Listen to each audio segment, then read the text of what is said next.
Michelob Ultra, brewed for those who go the extra mile. By Chevrolet. Visit your local Mid-America Chevy dealer for great prices on the all-new 2016 Malibu. And by Menards. Save big money at Menards on all your home improvement needs. An absolutely gorgeous night for baseball. 86 degrees. The Mad Hungarian. Dan McLaughlin with you. Jim Hayes as well. We're at Coors Field in Denver. Our lone visit to face the Rockies. Matt Carpenter will lead it off, followed by ALEDMYS DIAZ, a home run over the weekend against San Francisco. Brandon Moss also homered in that series. Steven Piscotty, Yadier Molina riding a 6-game hitting streak. Johnny Peralta, Jed Jerko, Randall Grichuk, and Carlos Martinez. Tyler Anderson gets the call tonight. Rookie left-hander. Gave up 6 runs in 4 1/3 in his last start. However, he'd given up a total of just 4 runs in his previous 3 starts. So despite the little hiccup, he's been very good here at Coors Field. Walt Weiss, the manager of the Rockies and longtime Major League shortstop, now in his 4th season here in Denver. He may be on the hot seat a little bit. They have not won here since 2000, or had a 500 record since 2010, but they're seeing some very positive signs, and hopefully the pitching staff will save his job. His contract is up after this year. Carpenter is batting .274. And the first pitch is a strike, and we're underway. Tyler Anderson is a 26-year-old. He was a #1 draft pick back in 2011 for the Rockies. He missed all of last season with a fractured left elbow, and the year before he was in Double-A. He's been a really good pitcher in the minor leagues. Had a lot of injuries and got called up this June. Hitters talk about the unique delivery that he has, in particular with how he carries the right leg. There are the numbers on Carpenter, that being his plant leg. He kicks it a couple of times in midair before he delivers. Little hesitation. Yeah, Bill Miller was telling me a little bit like Cingrani of Cincinnati, but it throws that timing off. You see it almost like he tucks it underneath him, and just a little bit, you know, a hesitation right there can throw off the timing of a hitter. And the same thing when he's over, when he's out of the stretch. Could see that being very problematic with a runner. Here's a 1-2 on the inside corner, and he went. James Hoy, the third base umpire, rings up Matt Carpenter. There's that hesitation. Now you see the pitch way inside, according to our Missouri Lottery Fox Tracks. But that doesn't matter. He gets the call.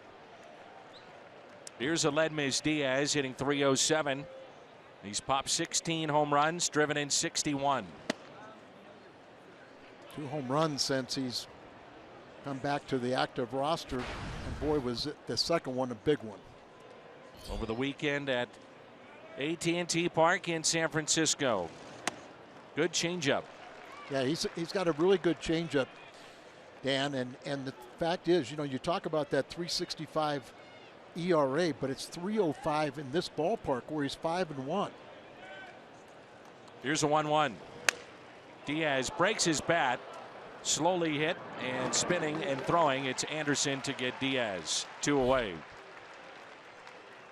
Around the Horn is presented by Dobbs. David Dahl, a rookie in left. Charlie Blackmon, a good one in center. Carlos Gonzalez, 3-time Gold Glover, as well as Nolan Arenado at third. Descalso at short. The former Cardinal DJ LeMahieu has won a Gold Glove. He's at second. Parra at first, and Nick Hundley is behind the plate. I don't know how Arenado has 11 errors, but there's Daniel Descalso, who is a home run hitter now that he's a papa.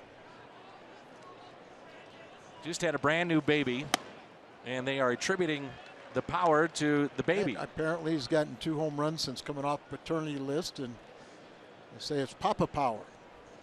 Always thought he was a very good player. You know what, Cardinals, I think they miss guys like Descalso, a winning ball player, somebody that knows his role, is not an everyday player. He's having a very good year this year, particularly coming off the bench as a pinch hitter. But we know Daniel knows how to play the game the right way. He also knows his role as not an everyday player. Shift on here for Moss. 1 ball and 2 strikes. 2 outs and nobody on.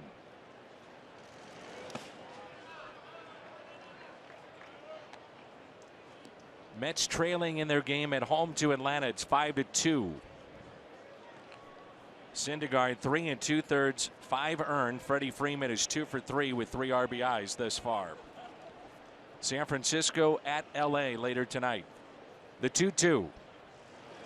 Moss hits a rope to DJ LeMahieu. So the Cardinals go in order. Carlos Martinez to the mound when we come back.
Carlos Martinez. The one they lost was his last start Wednesday at Busch Stadium against Chicago. Gave up 8 hits, 4 runs in 6 innings. That was a 7-0 loss at the hands of the Chicago Cubs. So he'll get the call tonight for the Cardinals. He's been exceptional here on the road. 2.35 ERA on the road.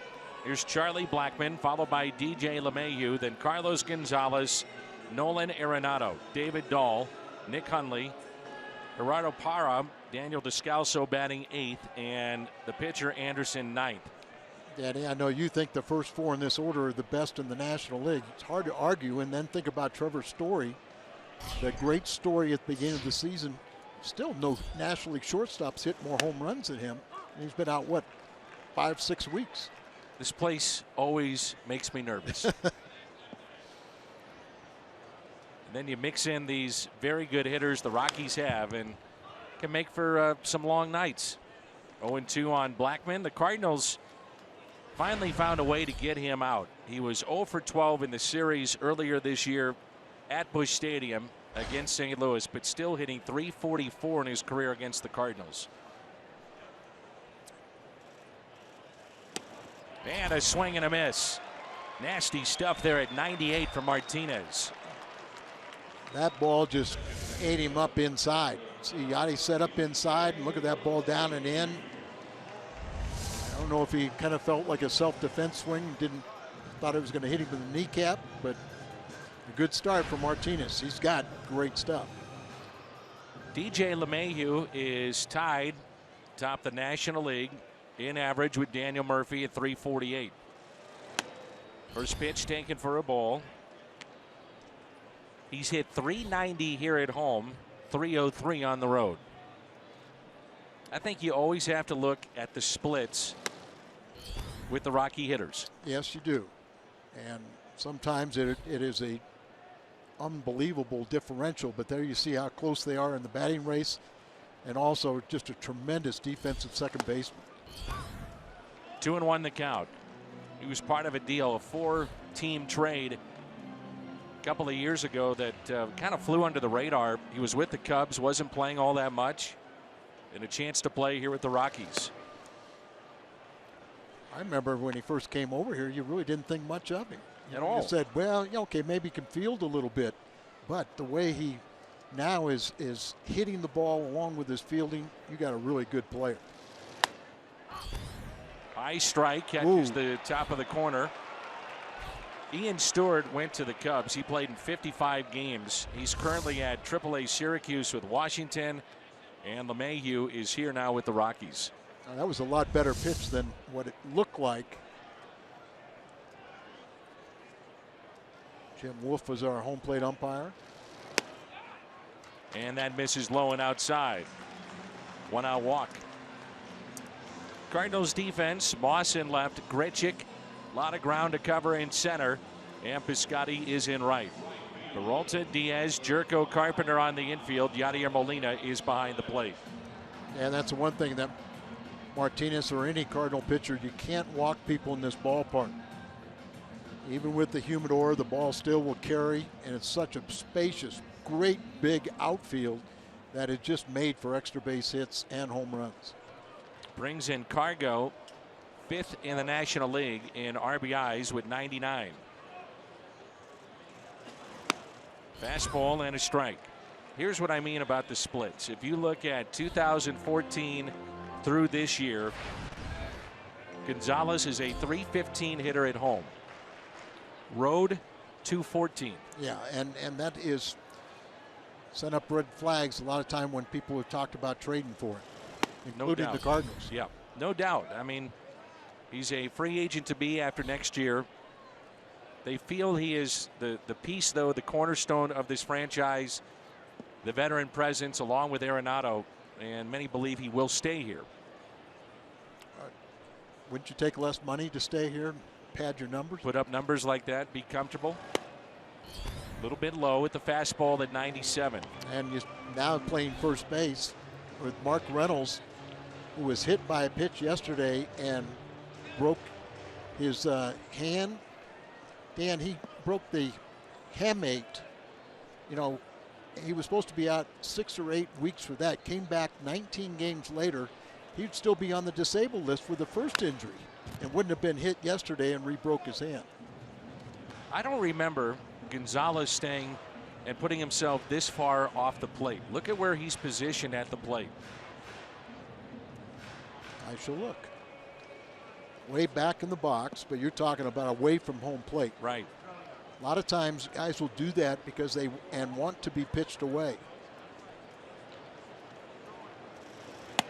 You know, a hitter, you know, the pitcher will look at him where he is in the batter's box and say, well, he can't reach the outside pitch. But it's really a lot of times the hitter will do that way off the plate, wanting the pitch to be away. Now, you've got to watch his feet and see if he doesn't stride out there, where sometimes you can run that ball back in and he'll jam himself.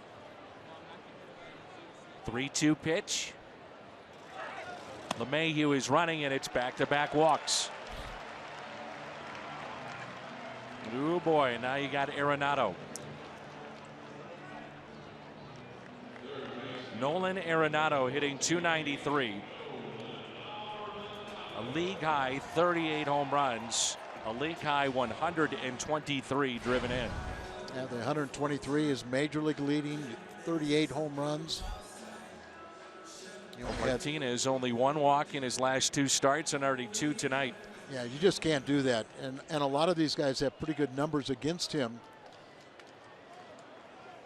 Might be catching ARENADO a little bit. He's 0 for his last 5 and 2 for his last 12. But you know, you make a mistake and you fall behind pitching to him, you know, he can burn you.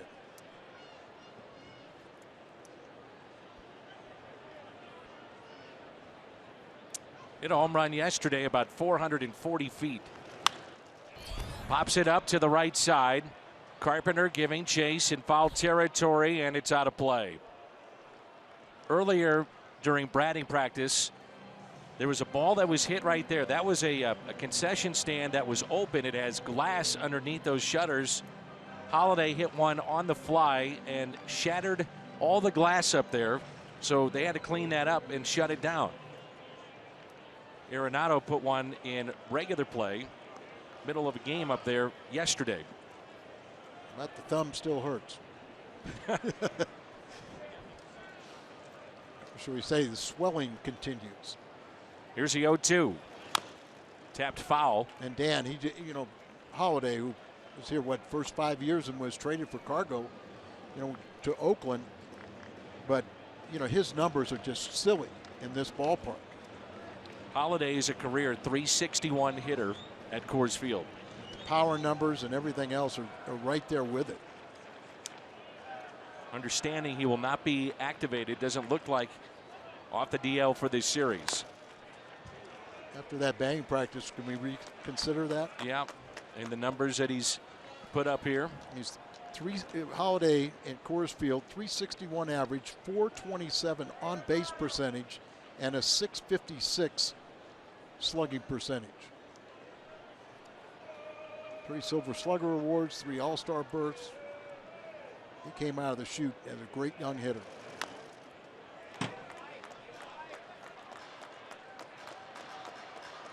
Martinez is a ground ball pitcher, and Carlos has induced 32 of those this year. 2 more and he'll tie John Denny for the franchise high of double plays in a single season. Denny had 34 back in '78.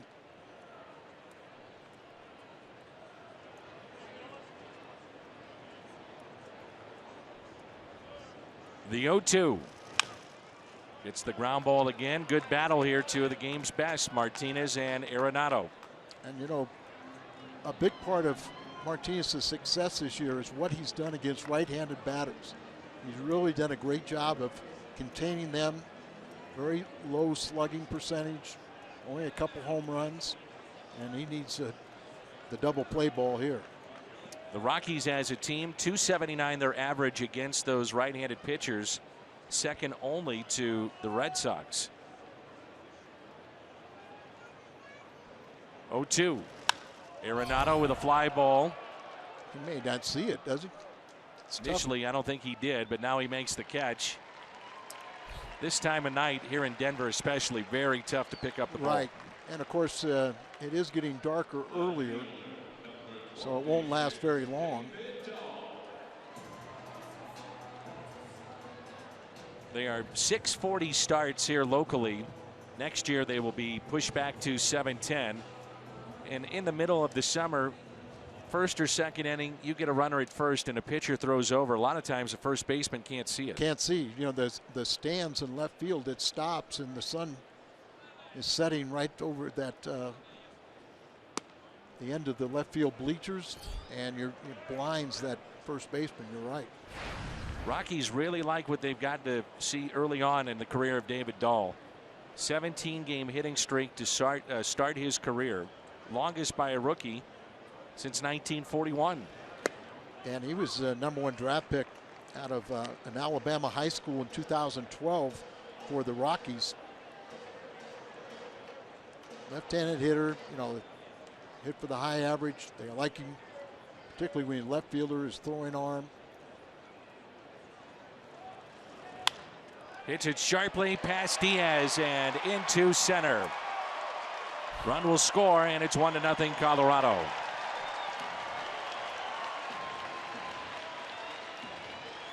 Diaz was playing towards the bag at second base, and it scoots by him.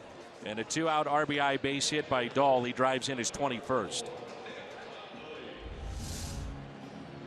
Set up away, he takes that ball out there, hits it hard. You can see where Diaz playing up the middle, and if he would have been a normal shortstop, he would have had a nice, easy double play, but that's not where he was.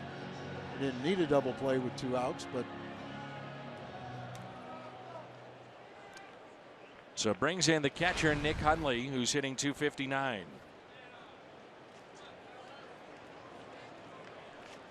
Runners at first and second.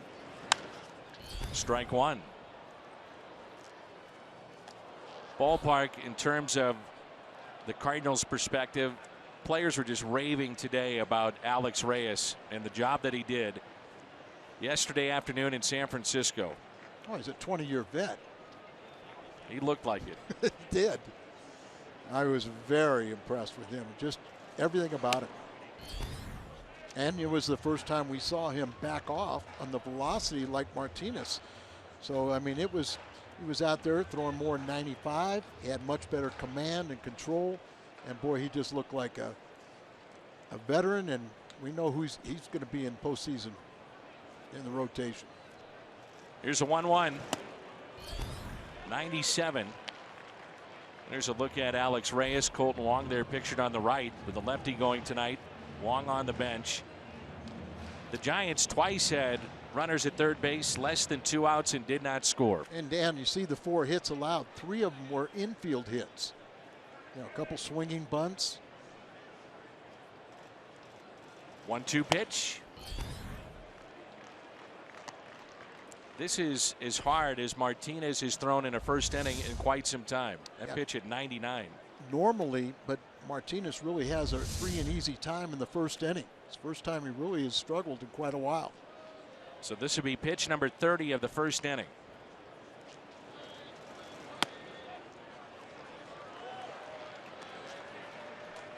Body language, he looks like he's telling the hitters that I'm struggling today.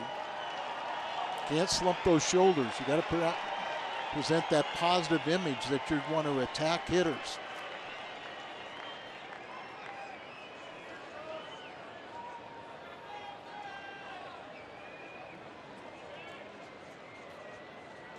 Runners go on the 3-2. So he went with the slider. That pitch is what makes him so effective against these right-handed batters. And particularly, he's using the slider a lot more, as recently his fastball is being hit at a higher average. July through September, the fastball is being hit at a 288 average. So he started increasing his slider usage from almost 16% to 22, and the slider in July through September, they're hitting 149. 3-2, hit out of play. Hyundai pitch arsenal on Carlos Martinez. Fastball, the aforementioned slider, mixes in the change, especially to the left-handed batters, and a curveball as well. Gorgeous night here in Denver. Glad that you're with us wherever you may be. This all-important game again for the Cardinals. We'll be saying that time and again here down the stretch. Absolutely, every night. That'll be the mantra. 3-2 pitch, 2 outs, 2 on.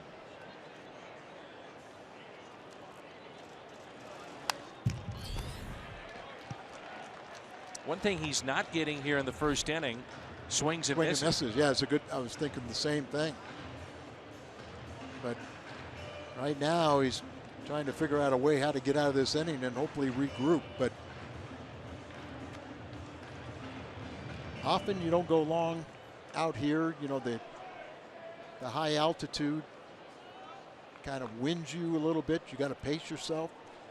Usually takes about 3 or 4 days to really get acclimated to it. And of course, we're here for 2 night games and a day game and gone. Foul ball.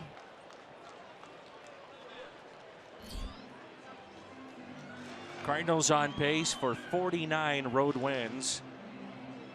They are 45-30, best road record in baseball. The 05 team, a team that had 100 wins, won 50 on the road.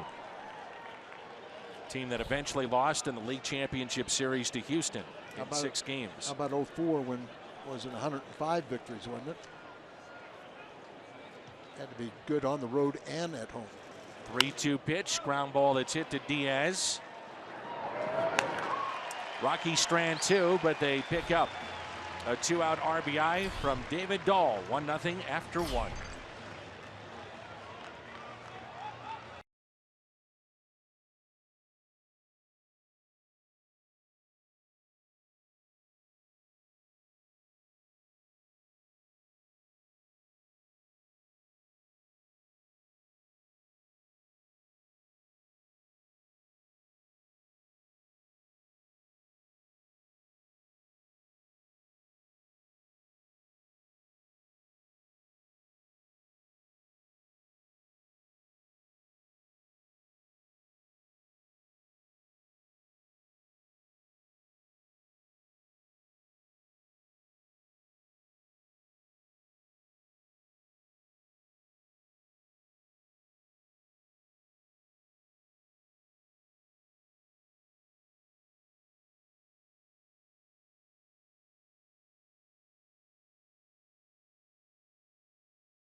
run. When the Cardinals score 6, any size drink is just 50 cents the next day. That's coffee, fountain, frozen drinks.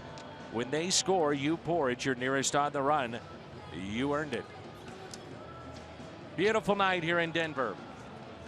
Game 1 of 3. Night game tomorrow, as Al mentioned, and the day game off day Thursday. And the first of 3 against those Cubbies will be Friday. Stephen Piscotty, 1 for his last 14. Leads it off, followed by Yadier Molina and Johnny Peralta. Dan, he's really kind of hit a wall the last couple road trips and home games, so need to get him with a productive bat again. Just 1 home run. He has been the best Cardinals hitter against left-handed pitching this year. And the last 23 games, a .224 average, 1 home run, 9 RBIs, and 27 strikeouts. 0-1 pitch. Piscotty hits a fly ball out to shallow right. Cargo is there.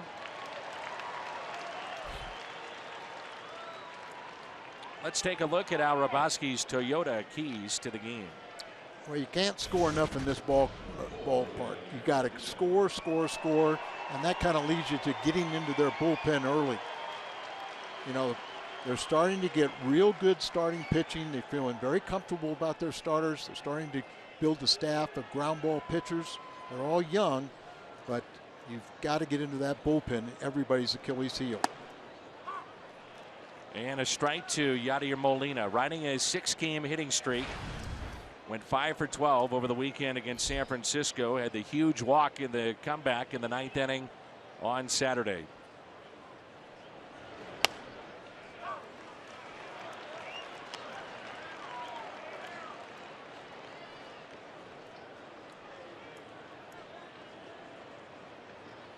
Like the contrast in pitches thrown.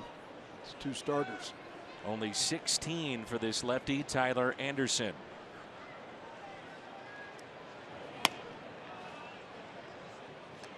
Pitched at the University of Oregon.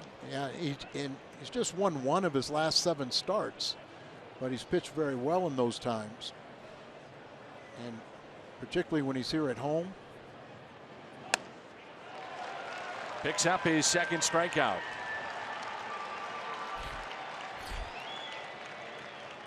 If the Rockies had any bullpen, they'd be in this wild card race, if not better. Well, didn't we, about a couple weeks ago, you thought they maybe are going to be a factor in the race. Started to make a little run. Yep. And the bullpen kind of collapsed again, and now they're trying to get to 500. Here's Peralta. Over the weekend, the Rockies had John Gray strike out 16 and go the distance. Their starter. I mean, they'll do anything they can to avoid their bullpen. John Gray, they're really excited about him, and rightfully so. Somebody strike out 16.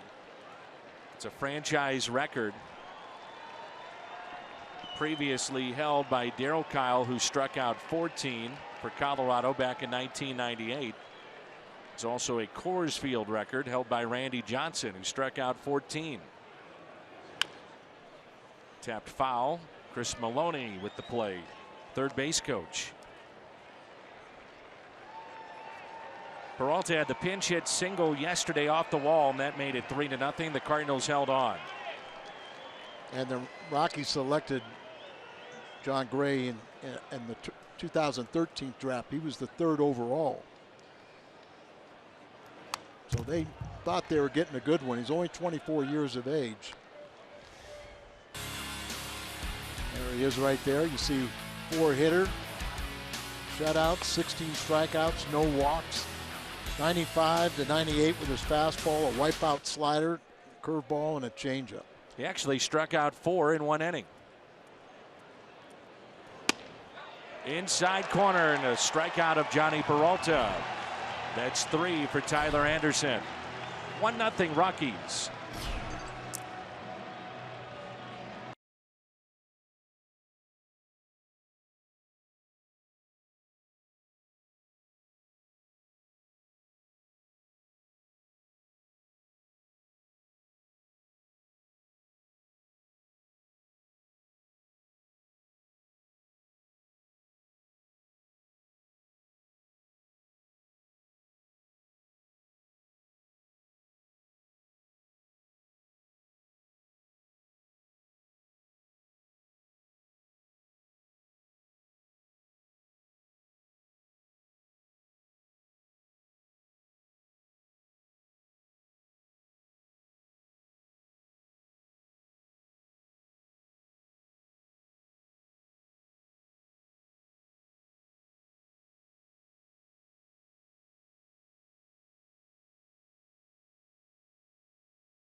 Our score with more on Reyes. Let's check in with Jim.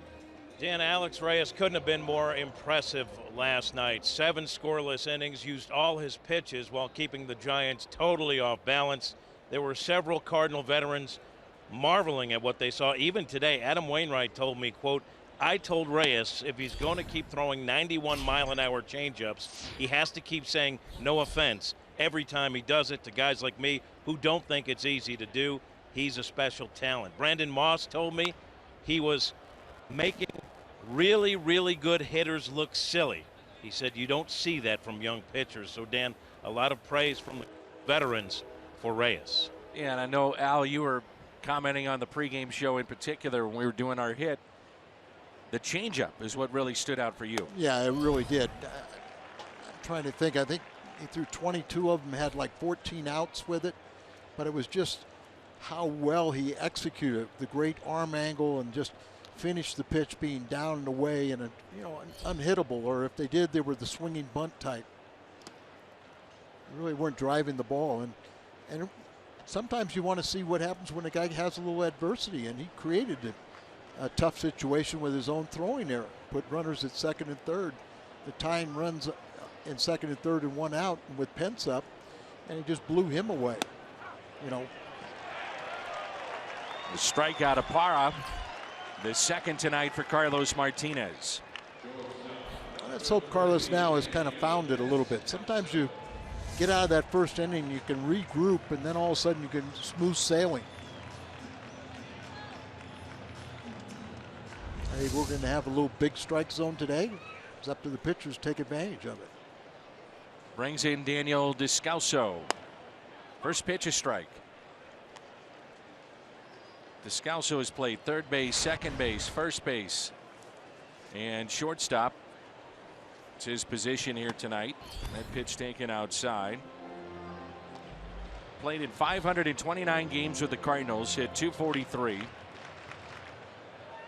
And with the Rockies in a couple of seasons, already 12 home runs. He had 10 total in his time in St. Louis.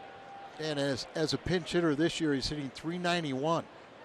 With a triple, 2 home runs, 5 RBIs, 4 walks, with runners in scoring position, hitting .396. He just knows how to play the game the right way, and not to panic in those situations as a pinch hitter, or when you don't get many at bats and then you're coming up with runners in scoring position. Former Cardinals right now with the Rockies: Jason Mott, Mark Reynolds, Adam Ottavino. And this man at the plate, Daniel Descalso. Fastball. Ooh, he had a little bit something extra on that one. 97. Well, like I said, now all of a sudden you got a little bigger strike zone, and the way he's come out here with as a different pitcher and hitting his spots, all of a sudden Carlos, his first inning obviously was not good, but he really was very lucky to only give up 1 run. Tyler Anderson does have a home run, batting .121 this year. 2 outs and nobody on.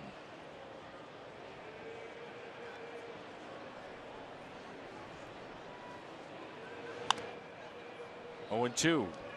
He was a winner all through the minor leagues, and then last year with the fractured elbow, Anderson did not pitch at all. He was at AA in 2014, and then it came up the middle of this year. Now, we've talked about Martinez sacrificing velocity. He's hitting 97, 98 consistently here tonight. Throwing a tick or 2 harder. And he might be doing that a little bit because he was upset with himself, but dial it back in. I always thought that here you have a little higher velocity, but obviously you don't have the same movement on your pitches. Fly ball lifted into right. Piscotty is over to make the catch. And a 1-2-3 for Carlos Martinez. We head to the third. 1-0 Rockies.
Baseball is brought to you by Academy Sports and Outdoors. Right stuff, low price every day.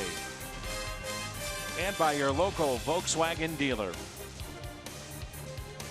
Talk about a view. How about that one there? Oh, yeah. Upper elevations, I saw a little bit of snow. Won't be long, will it? No, it won't. But I mean, the unbelievable weather. Never know what you might get here, and we're getting like 90-degree weather. Just beautiful and gorgeous.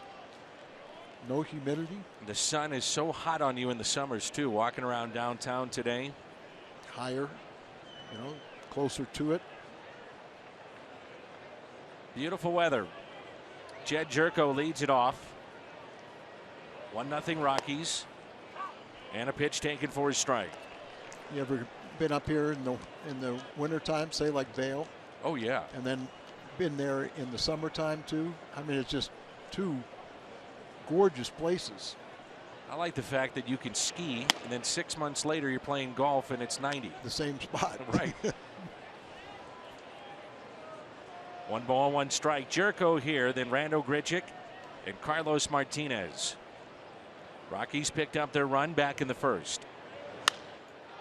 That's driven out to right center, tailing away from Blackmon. 1 hops off the wall. It'll be a double for Jed Jerko. Last year, that's a ground rule double. This year, they've extended the fencing. You can see it right there by the bullpens. The scoreboard was always that high, but then they just extended that out with a chain link fence. And so they've tried to make this a little bit tougher to hit a home run at this ballpark. Yeah, if we can back up a little bit to where you see the Hartford sign and you see the antlers, that was the top of the wall. But you see where the scoreboard is, the yellow line, that's always been there. So now they've equaled it, and all the way out through the bullpens there and into towards center field. Grichuk with a high fly ball. Will this baby carry? Dahl is back. Goodbye. 2-1 St. Louis. Home run number 23, Rando Grichuk.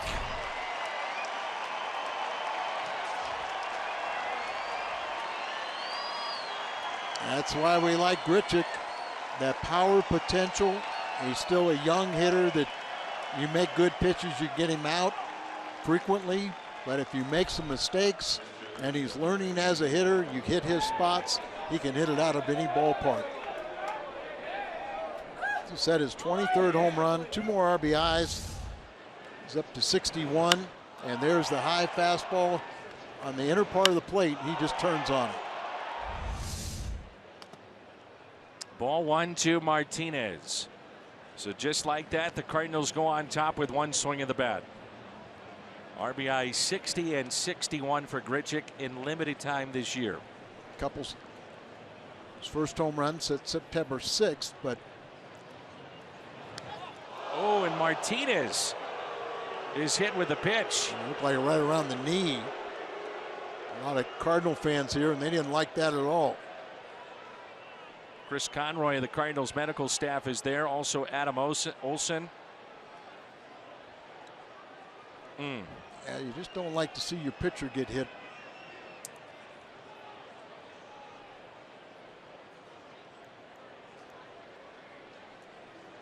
Legs are so important to a pitcher. Hit him on his left foot, or rather the left lower leg. He says he's all right. That looks a lot better. Looks like he's okay. Ball just took off on him right below the knee. Now steal a base. Knowing Carlos, he might. How important were those 2 steals? The Cardinals rarely steal. They only have 34 steals on the year, but in San Francisco Saturday night, there were 2 steals that were crucial. The 2 steals and also Martinez, Jose Martinez going from first to third. Little things that don't show up but change the complexion of the game. Goes from first to third on the base hit by Grichuk that tied the score at 2-2, and that set up the sacrifice fly by Wong for the winning run. Carpenter struck out on a check swing to start tonight's play.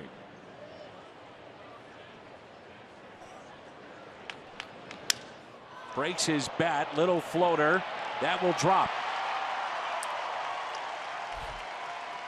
4 have come to the plate for the Cardinals here in the top of the third, and all 4 have reached. Dan, that's another aspect of playing games in Denver.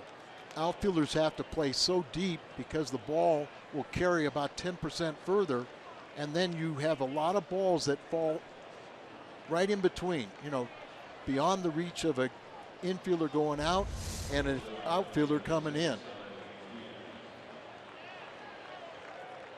Martinez had to avoid the bat.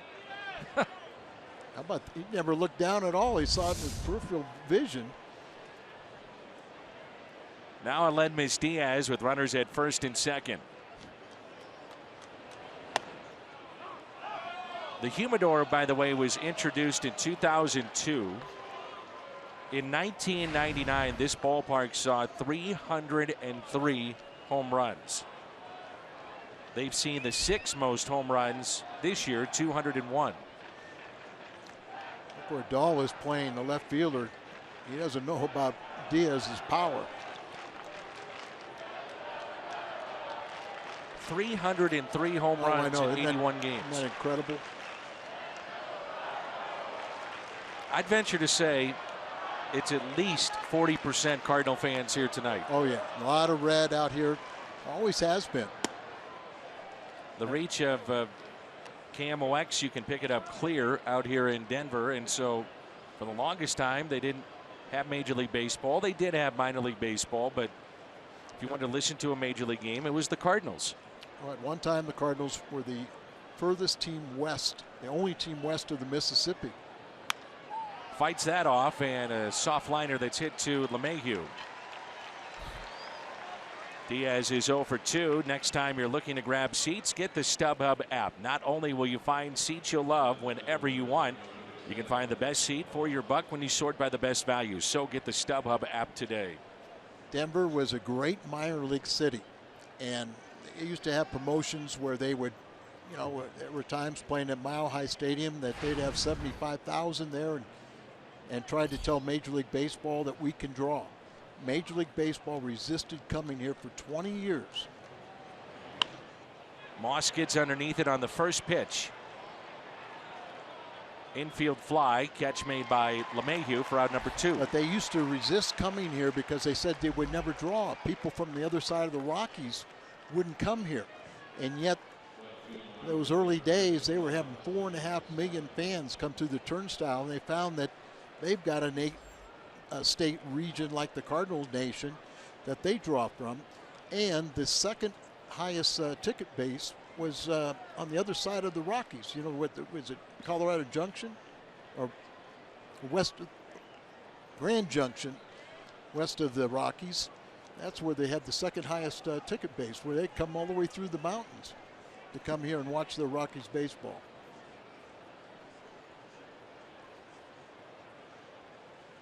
Piscotty takes a ball low. 7th straight year, 19th time in the past 21 years of existence. Rockies will not go to the playoffs, but when they win, they draw. Oh boy. Here's a 1-0. You can remember those early games. Oh yeah. At Mile High Stadium. You know, all we knew is what team won, and we'd walk away exhausted. There'd be so much scoring. 13-11 was routine. Oh yeah. Cardinals sometimes used to make a roster move to add relievers. Exactly. You needed, you know, fresh arms. And I know firsthand, because at the end of my career, I went back to the minor leagues and pitched at Mile High Stadium. Show you how smart I was. You know, the White Sox said, okay, you got to get back in pitching shape. So I said, okay, well, let me start. So I was starting in Mile High. I had quite a few complete games, but it wasn't major league quality, you know. And I got it out of my system. 1-2 pitch. It's another pop up. This will be ARENADO in foul territory, and he makes the catch. The Cardinals pick up a double by Jerko, and right after that, Randall Grichuk, a 2-run homer. Number 23. St. Louis on top for the first time tonight.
Go head-to-head on the day's hottest sports topics.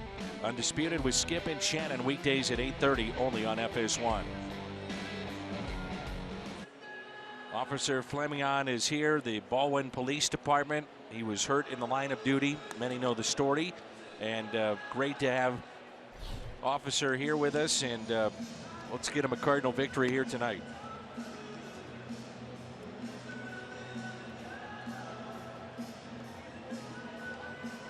Well, this year, Charlie Blackmon trying to prove he's not a Coors Field creation. At home, .321. The road, .320. He has more home runs on the road, 17, than he does at home with 10. He's hit safely in all 10 games he's faced the Cardinals here at Coors Field. Like you said, also a very good defensive player. So really blossoming into a complete package.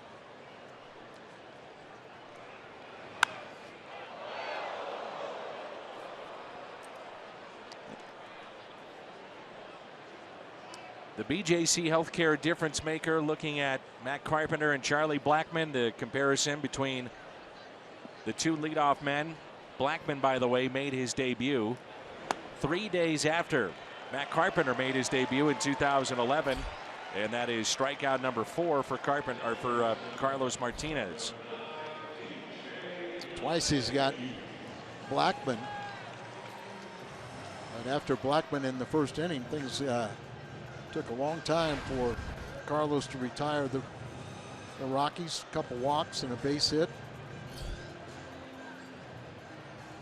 With that walk back in the first, DJ LeMahieu, his on base streak is now at 35 in a row. 3 shy of the record held by Freddie Freeman, which now sits at 38.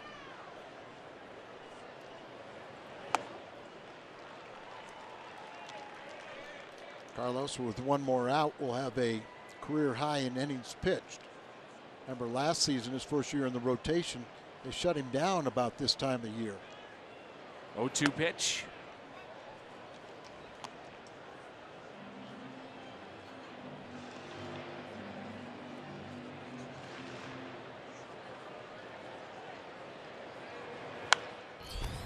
And that's hit out of play.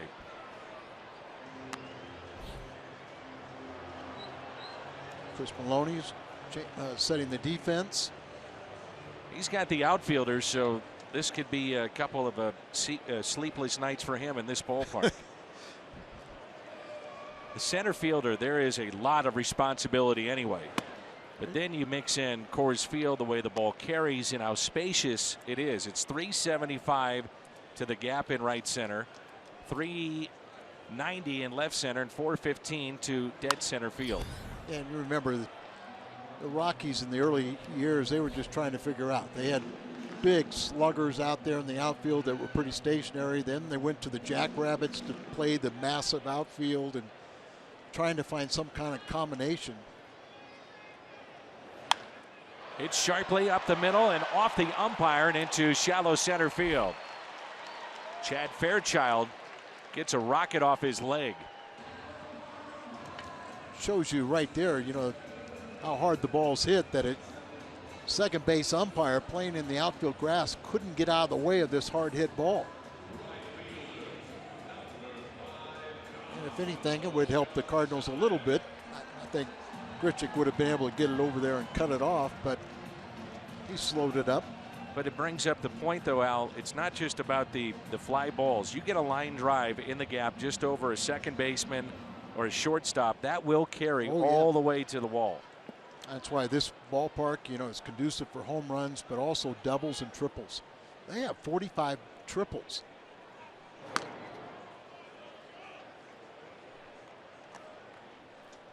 LeMahieu with 11 stolen bases at first base. Gonzalez, the right fielder of the Rockies, walked back in the first. 2-1 Cardinals on a Grichuk home run. LeMahieu, that ball registered 103 off his bat, 103 miles an hour.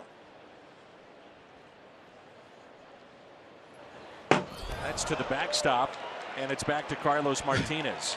You don't see that every day. It's a Larry Sherry pitch back. You'd love that. I think they'll want to put that ball out of play. Yeah. Larry Sherry was a Dodger pitcher and developed something you knew. Look at how far off there, and hits the heavy hitter sign. Yeah, you always want to hit heavy hitters. Back him off the plate. Yeah, and that's one thing that, you know, Carlos says is my little pet stat, but he's given up 14 home runs and he's hit 11 guys. You know, you always got to have it be close to equal.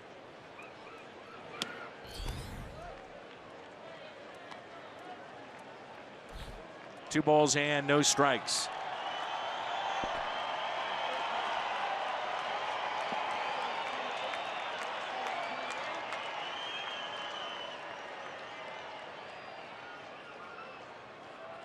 Atlanta now a 7-2 lead over the Mets.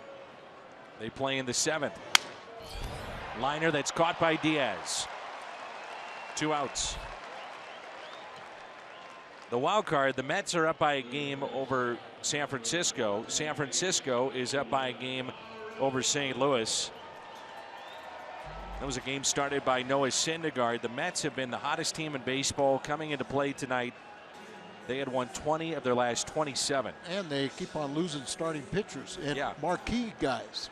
DeGrom now is going to be lost for the year with a nerve issue that requires surgery. How about the pitching matchup? Bumgarner against Kershaw out in L.A. tonight. But Dan, you know, think about it. The Mets have the easiest schedule, but sometimes that, you know, can backfire on you. Nolan Arenado, strike one.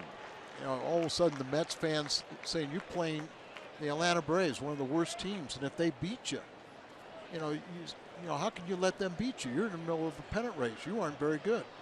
And of course, the Atlanta Braves are they're expected to lose, so they're going out there free and easy and want to be the spoiler.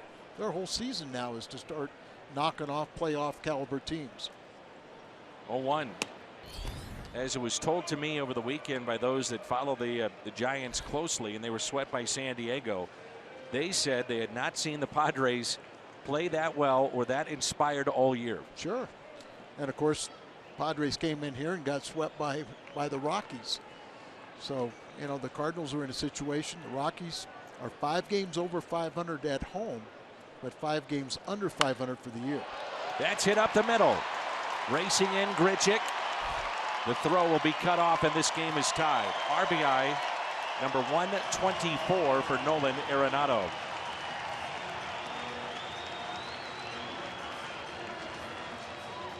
124 leads the major leagues. Also, he's got 38 home runs to lead the National League. He's just a good hitter. Carlos, don't try to do a skate save on those hard hit balls.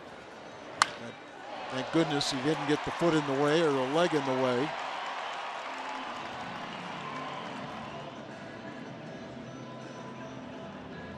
So both runs, by the way, for the Rockies have been scored with 2 outs. And both of them with LeMahieu scoring. One on a walk, for the other one on a base hit. Here's David Dahl, a base hit to center. Should I say he got on base with the walk and a base hit.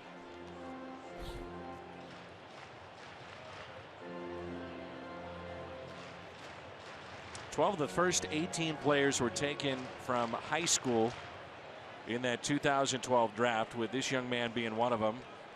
Carlos Correa, Byron Buxton, Kevin Gossman, Addison Russell, and Corey Seager. Pretty good list. Oh, wow. Runner goes, and a diving stop by Jerko with time to make the play. Takes a hit away from David Dahl. ARENADO has tied it up. It's 2-2 as we head to inning number 4.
Final game of this regular season. It's also a Six Flags Day. Children under 48 inches and under on Sunday, October 2nd will get a free ticket to Six Flags. Shelter insurance, calendar giveaway. All coming up. The final regular season game. That'll be against the Pittsburgh Pirates. Here's Yadier Molina. 2-2 our score. Molina off the glove of ARENADO. Into the glove of DESCALSO. The throw. And they get Yadi. It's not fair, is it? Got a gold glove, a great third baseman there, and the ball gets by him, but he deflected it right to DESCALSO, and with Yadi running, they were able to gun him out. ARENADO really is an outstanding glove man. I'm sure this 3-game series, you're going to see some great plays by the third baseman.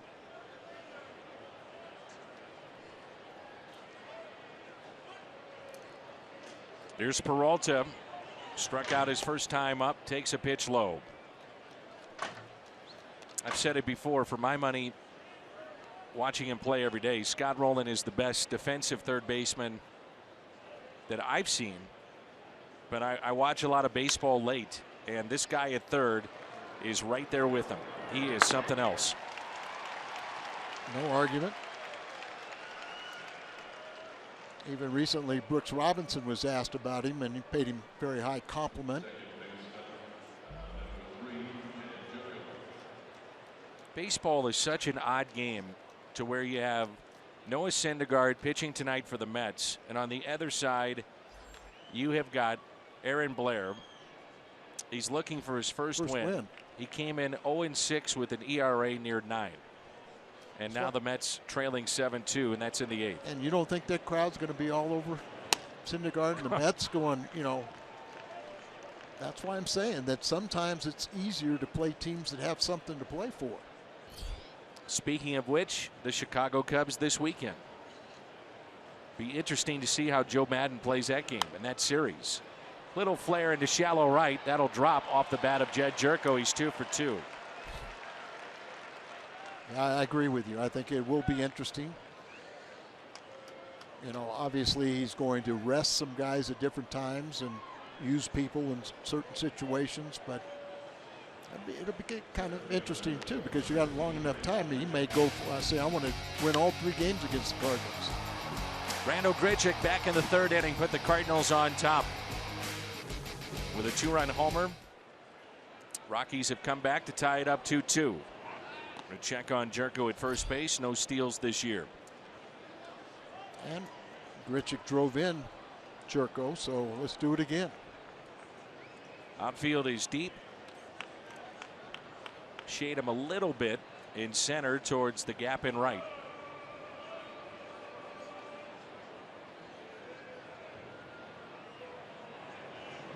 That ball way off the left field line and then a big gap out in left center.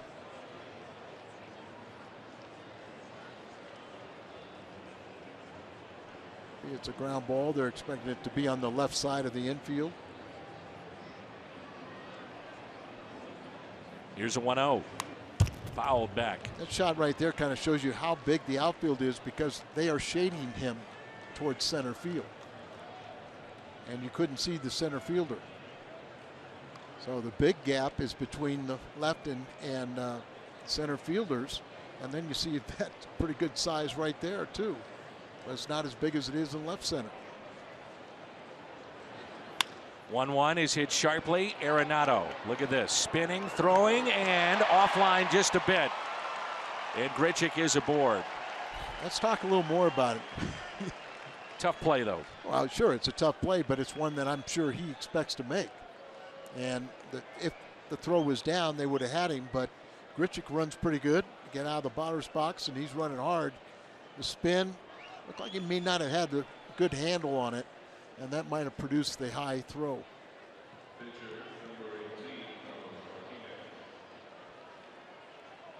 So it extends the inning at least to Martinez. He can swing the bat. And came in hitting .236. And they expect Arenado to make those plays. They gave him an error.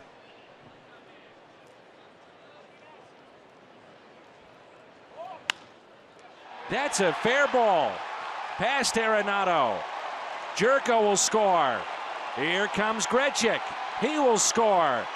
And Carlos Martinez has given the Cardinals a 4-2 lead with an RBI double to score 2. 6 RBIs now for Carlos. He was hit the first time in the lower leg, and this time he wanted payback. And he was flying towards second base, went halfway to third base before he pulled up and stopped. That's a way to help your own cause. Arenado off the line, pulls this one, hits it hard right down the line and into the left field corner. Look at Grichuk take off. He's going to score all the way from first base. Cardinals get their 2-run lead back.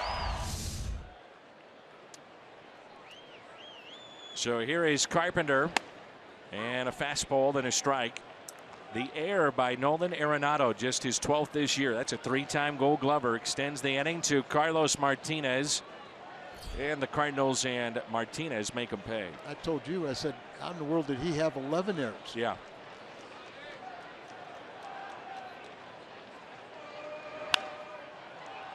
Popped up, long way to go for Arenado. Back to the infield, can't make that play. He had a play like that in St. Louis, even further down the left field line, and he made it. You can see he is not happy with himself one bit. He normally comes up with those types of plays. Well, we've been raving about him, and there's like 3 plays that, you know, normally we would have thought he would have had him in this hip pocket. Overran that one a little bit. Terry Pendleton, the best we ever saw, going back on foul balls. I agree. Remember, he had to deal with the bullpens. They were inside. You know, you and Tim were talking about the bullpens being, you know, in the playing field at San Francisco. You know how that happened? They designed the ballpark, and somebody said, hey, where's the bullpens? They forgot to put the bullpens. 0-2 the count on Carpenter. He makes him pay. Base hit into right. Martinez racing home. Throw by Gonzalez is cut off. Cardinals have a 5-2 lead. How about the speed of Carlos Martinez? Oh, he can fly. Remember, he was a shortstop. And he can fly around those bases and help his own cause, getting out into second base and then scoring on the single. And then, you know, challenging Cargo. Gonzalez with a great throwing arm. I'm glad they cut it off.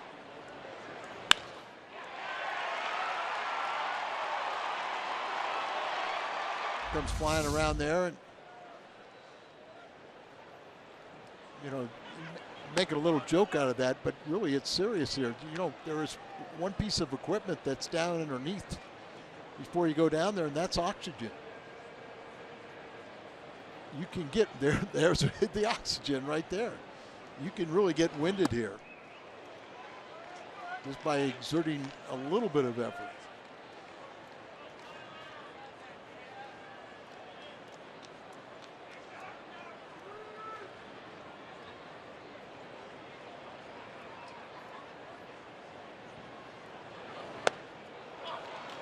One ball and 2 strikes on ALEDMYS Diaz.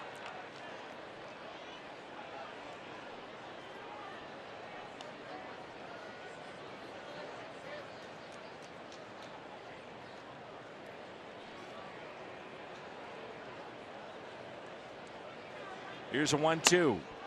And he chased a pitch up. 0 for 3 tonight. The error by Arenado. Martinez made him pay, and so did Carpenter. St. Louis on top. It's 5-2.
Check in with Jim Hayes. And you guys were talking about this earlier. Holiday hasn't faced live pitching yet because his surgically repaired thumb continues to swell up after he takes regular BP. He told me he rested the thumb the last couple of days and returned to taking regular BP tonight. He looked good too. Holiday says he'll wait and see if the thumb responds better tomorrow. Holiday told me, I can't say I'm optimistic about making it back, but I do know I'm doing everything I can to try to make it happen. So, Dan, we'll have to wait and see. And speaking of wait and see, Yadier Molina has looked into the dugout a couple of times, and it took a while for Martinez to get to the mound just to warm up and get loose. And Yadi pointed at his eyes looked at the dugout and pointed back at Martinez as if to say, you better keep an eye on this guy. No doubt about it. Yeah, I mean, we watched him in the dugout and it kind of looked humorous getting the oxygen, but he needed that oxygen, and it took him a long time to kind of regroup and try to go out there and look at his body language. Mike Matheny is, and they're watching him also. They also saw him with the oxygen. They saw him out there, and this does happen to you here.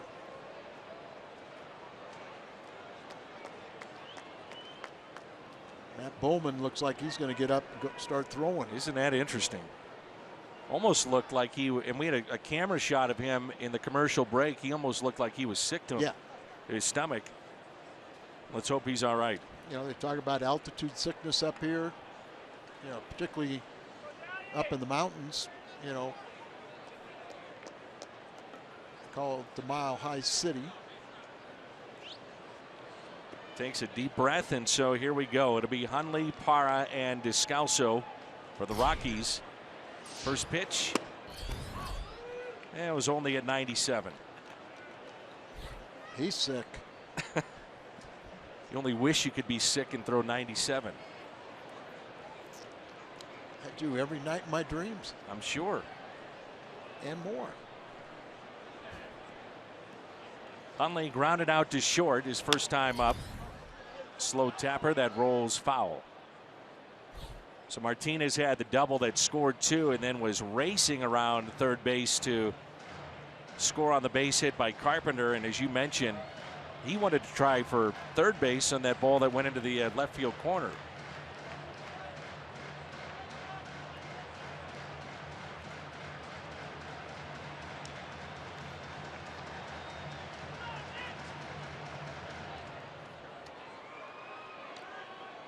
See Adam Olson there paying a lot of attention, Mike Matheny, but.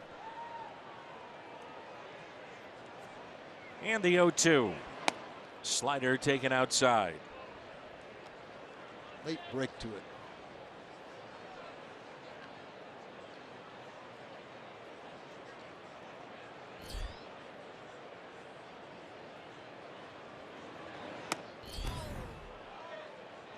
Two and two.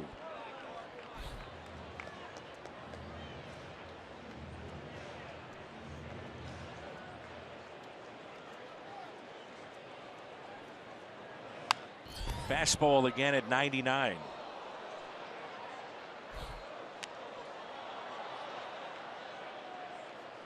Quicken Loans, Rocket Arms. Carlos Martinez, Alex Reyes, 2 hard throwers. Highest average fastball velocity. That's when they're trying to back it down. Right. The 2-2. Slider again, left that up. Got away with it.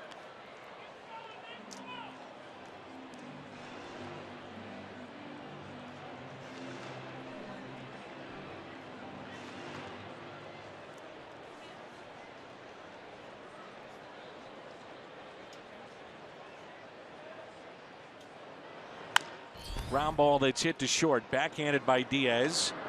Throw up the line, the tag applied by Carpenter.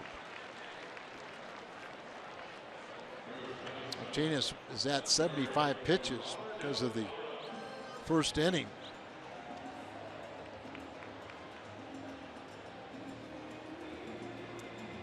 Adam Olson there on the right, Mike Matheny on the left, and see Mike asking if he's all right, and now they're going to check and make sure. I think Molina, he looked at Martinez, then he went, Mike did, and looked back at Yadier Molina, and I think Molina called him out. Bowman had sat down. Now he has been asked to get back up and start to throw. But they're going to get him some electrolytes.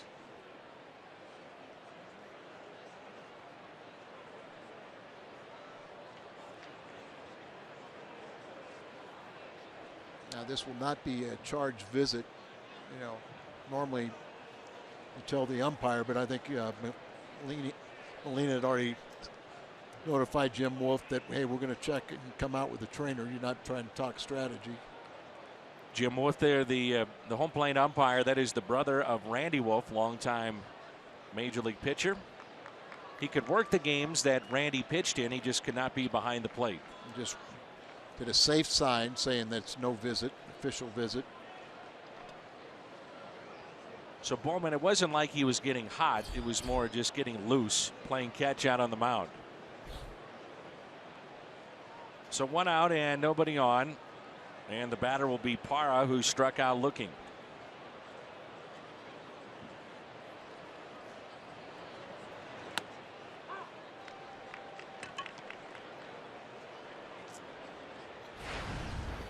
Parra was a free agent this past offseason. Signed with the Rockies and smokes that into right center field. One hopper off the wall, handled by Grichuk. And standing up Parra at second base with a 1-out double.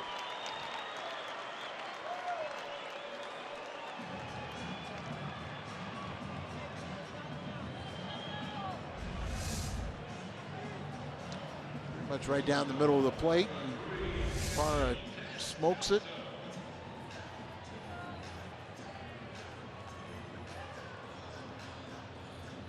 First base coach here at the Rockies is Eric Young, one of the original Colorado Rockies.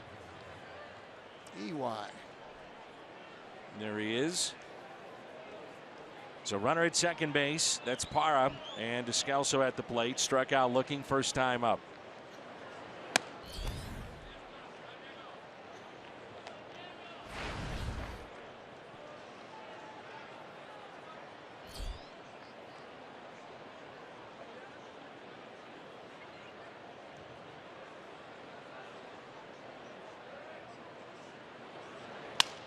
Ground ball, slowly hit to the right side. And there's 2 down. Parra advancing to third.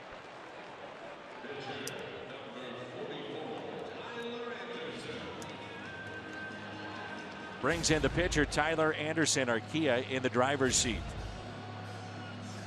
Lowest road ERA single season. This is since 1969. Martinez, by the way, his record 8-1 to go along with that 2.35 ERA. He'll be 25 in 2 days. Joined the rotation full-time last year. Fastball taken outside. Dan, you were talking about expanded rosters. Here's a difference. Like, you know, yesterday managers were inclined to take a pinch hit for your starter in a situation like this if you're a contending team. But obviously the Rockies want to know more about Tyler Anderson, and they want to see him pitch. So, you know, they're letting him hit for himself. I'd say it's twofold. That being one, 2 being their bullpen has been terrible. Yeah, and 2 outs and bullpen terrible. But just kind of a little difference. Here's a 1-1. And we were talking about it in the homestand where Jim Leland brought it to my attention. You know, talking about how he does not like the expanded rosters the way they are now. We could go up to a full 40. You know, you play 5 months under one set of rules, and then the most important month you play under a different set of rules. September 1st hits, and it's like Christmas morning for Bruce Bochy. 15 relievers, he was going to use them all.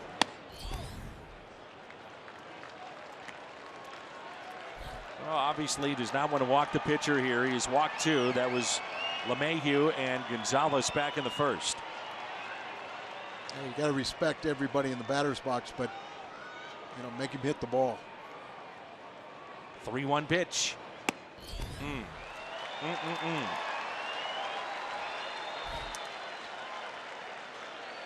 It brings in the dangerous Charlie Blackmon back to the top of the lineup. Yeah, that's the problem. Now you go through their best hitters. Now, Carlos has had his way with Blackmon today, who is 4 for 8 against Martinez coming in, but he struck him out twice tonight. They are in the 9th. It's 7-2 Atlanta over the Mets. The American League wild card, the Orioles 1 game up on Toronto. Detroit and Seattle 2 games out. First and third, 2 outs. And a good fastball at 97 for strike 1. Blackmon, he's had a tremendous season. We talked about he's done it both here and on the road. Leads all outfielders in the National League in average, slugging percentage, hits, and runs. And he grounds out. Taken there by Jerko. Big inning for Carlos Martinez, dealing with a little sickness. Couple of runners on and gets out of the jam.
That, as well as the Dodgers and Giants coming up from Chavez Ravine a little later tonight.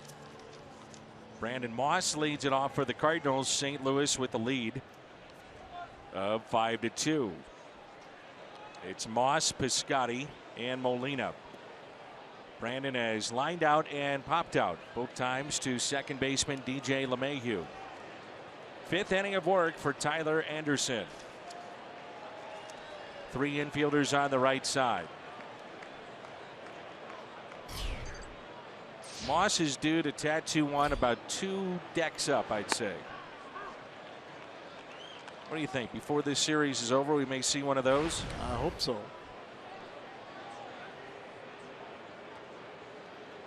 He has 27 home runs. Number 27 was hit over the weekend. Second on the list, Jed Jerko with 26. Those two have become very close friends, and they follow each other, don't they? 0-2 pitch. Fastball hit out of play. Cardinals will tend to Carlos Martinez, whether it be in the dugout or sometimes he'll take that player back into the clubhouse. But he settled back in after being out of breath. Looked to be a little sick. As Moss is called out on strikes. And that's 5 tonight for Anderson. Sick can be a very accurate description, you know, and it's no joke here. You know, the Rockies players have had to deal with it. The visiting players, you know, it takes them a while to get accustomed to it. It's a different animal playing here. Here's Piscotty. Fly ball into shallow center. LeMahieu going out, coming on. It's Blackmon, and he'll make the catch. Greater coverage of Major League Baseball is brought to you by T-Mobile. Bumgarner 13-9 against the Dodgers in his career. He'll face Clayton Kershaw. He's 18-7 against the Giants, and Noah Syndergaard lasted 3 2/3. And I think I saw a stat where Bumgarner has an ERA over 5 against the Dodgers this year.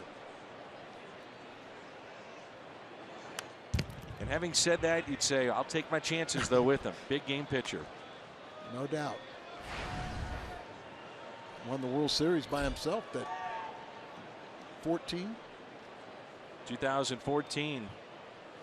Finished off the Royals. Pitch taken in.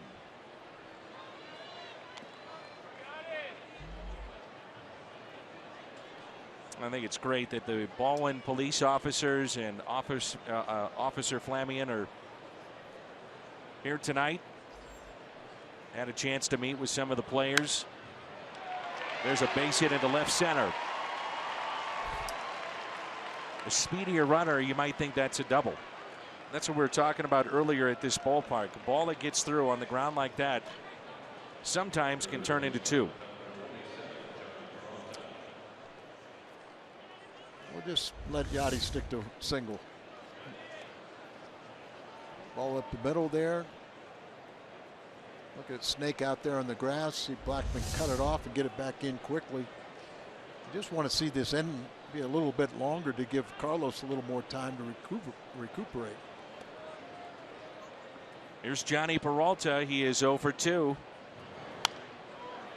Shoots that one foul and out of play.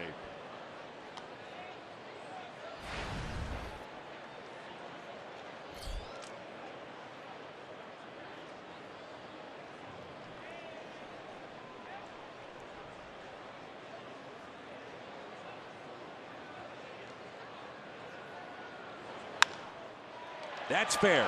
Inside the third base line, off the sidewall, and into the corner. Molina will be waved in. Here comes a relay. It's in time.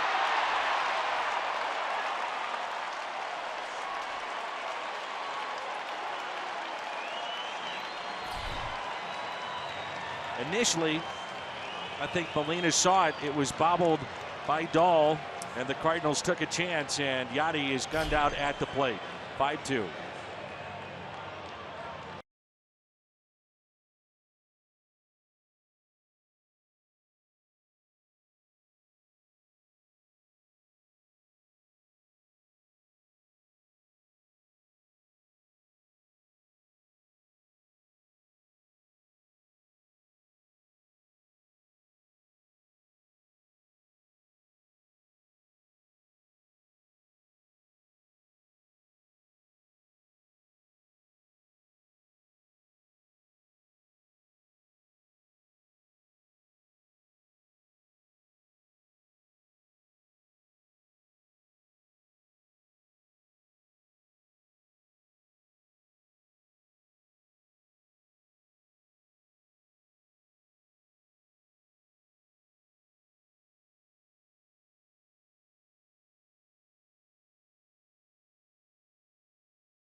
Younger entering with a ticket, receive a growth poster featuring Stephen Piscotty, courtesy of Missouri Farmers Care. Stay in your seats after the game. Watch a dazzling fireworks display presented by Cooper Tires. Tickets are available at cardinals.com/promotions. Takes a little bit for Molina to get the gear on and head back out onto the field, so the battery is worn out right now. Last inning it was Martinez, and now it's Molina. Right. I mean, it's no joking matter, but Yachty just getting out there as he took the entire time that he was trying to recuperate in the in the dugout. So now he firsthand knows how Martinez feels. I don't think Chris Maloney was going to send him until Dahl had a little bit of an issue getting it back into the infield, but even at that point in time, there was no chance. Yeah, the ball went all the way to the wall, and then, he misconnected with it initially, and I think that's what they saw to send him on home. But good relay. I said Dahl has a good, strong throwing arm. He hit the cutoff man, and they threw it into home plate on a line, and Cardinals lose another one at home plate. DJ LeMahieu is now the league leader in average for the first time in a long time. Someone other than Daniel Murphy. His average at .349. He has walked. He has singled. He scored 2 runs. Daniel Murphy went 0 for 1 in a pinch hitting appearance tonight. He's trying to become the 10th Rocky in 24 years to win the batting championship. Recently, Justin Morneau in 14, Michael Kadire, who just retired. It'd be the 3rd in 4 years, right? Yep, he would be the 3rd in 4 years. Carlos Gonzalez won it in 2010. The Cardinals' Matt Holliday won it in 07 in that great run that the Rockies had. And a base hit into right field. Adds to it.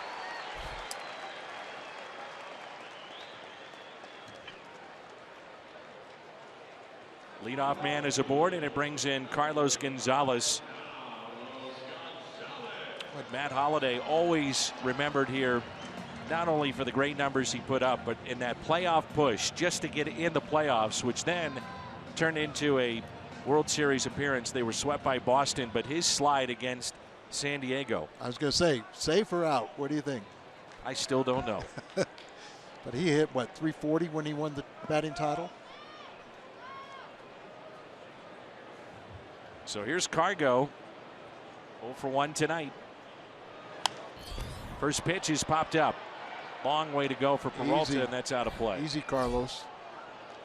Started sprinting on after that one that was 10 rows up. It'll be Carlos's last inning of work because of the kind of the fatigue, but also the pitch count. Mets have picked up a run to make it 7-3. Atlanta, that ball game in the 9th. Short lead at first by LeMahieu.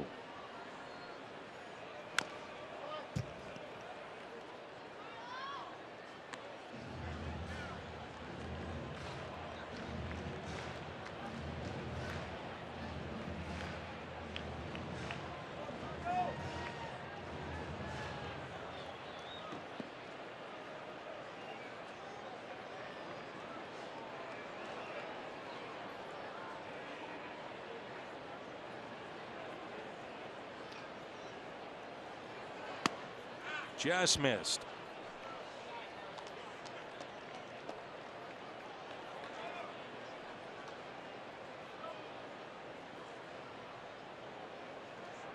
Can't help coming here and thinking about Larry Walker and Andres Galarraga and Dante Pichette. Good changeup. A swing and a miss. Martinez picks up strikeout number 5.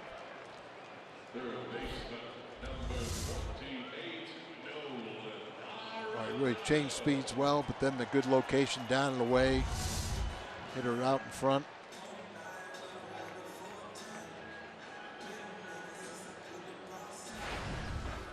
ARENADO, a 2-out base hit to center. Picked up his league high 124th RBI back in the 3rd. He is also flied out to center. I think the question becomes right now for Mike Matheny, how long can you go with Carlos Martinez? He is due up 3rd in the 6th inning for St. Louis. His pitch count is at 95. I would think this is last inning. Good slider. So 96 pitches right now for Carlos. He looks much better this inning. And I'm talking about his breathing and just his mannerisms on the mound. 1-1. Fastball, here it is, if he can hit it at 95. Not only 95, but look at the location. I don't know about you, Al. I just, when I'm watching Martinez tonight, the ball is exploding out of his hand. Not that it always doesn't, but tonight, a little something extra to it. I think this, you kind of catch pennant fever. You know the importance of your assignment. Here's a 1-2 pitch. And to think that the Cardinals on Saturday, 2 outs away from being 4 games out. That's the nice thing about this version of Cardinals in 2016 is their ability to score 7, 8, 9. How many times did we see in very good years where they would score early but then just sit on that lead? 1-2 pitch on its way. Slider misses in. Yeah, just didn't pull down on the release point. I'm sure you found this too. The pitchers will tell you here in Colorado, it's very hard to get a feel and a grip of the baseball. You'll see pitches like that. Yeah, and as I said, a lot of times I felt like the fastball would have a little better life, but your breaking pitches don't move as much. Fastball again, and he struck him out at 96. Back-to-back Ks of Gonzalez and Arenado. Now try and go up and in. It's up, and that's hitters see that pitch, but they can't get on top of it. Best thing you could do is pop it up. More likely you're going to swing through it. Brings in Dahl. RBI base hit to center. Then a diving stop by Jed Jerko and took a hit away back in the 3rd. Cardinals 2 more games in this series after tonight. Off day Thursday. We'll head to Wrigley Field, then back home for the most important homestand of the year. Still some seats remaining. Cincinnati and Pittsburgh will be in town, and every game should feel like a playoff game. Tickets at Cardinals.com. Ground ball that's hit to short. Diaz across the diamond, and he just gets the speedy David Dahl. We're through 5, and the Cardinals on top, 5-2.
Out of market game live in high definition on more than 400 supported devices, and enjoy a free subscription to @Bat Premium, the #1 app for live baseball. Blackout and other restrictions apply. Visit MLB.tv.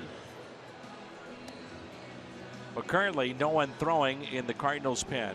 If you got Bowman up, he's already been up twice, and he may wait for an out or so, but Carlos, other than trying to fix his chain, he looks pretty comfortable, and I would have to say, looking at his mannerisms there, his night is through.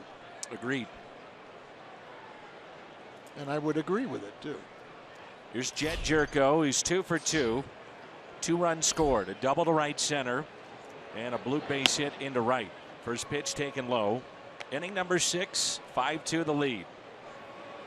Cardinals got a 2-run homer from Grichuk. 2-run double from Martinez. And a base hit by Matt Carpenter that scored Martinez from second base back in the 4th. 1 ball and 1 strike.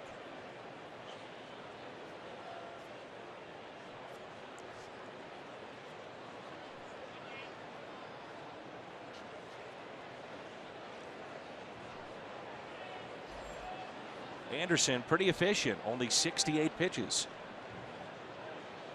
Big gap in left center. That's one of the keys when you don't walk people. He did hit Martinez in the leg, but no walks. 5 strikeouts as Jerko sends that out of play.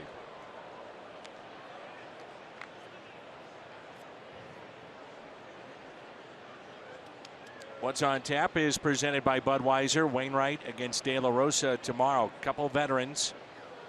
Coverage begins at 6 St. Louis time. And on Wednesday we'll get a couple rookies.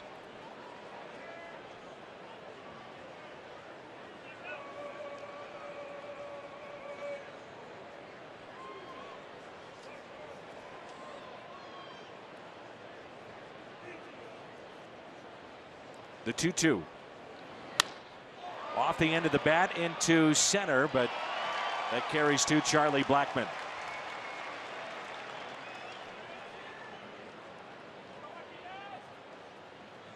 By the way, the start time tomorrow is 5 St. Louis time. The graphic said 6. That's the local time, 5 St. Louis time.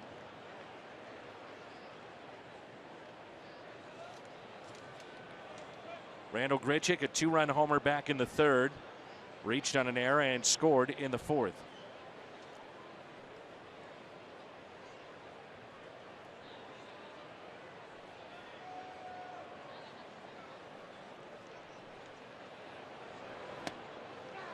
Strike 1.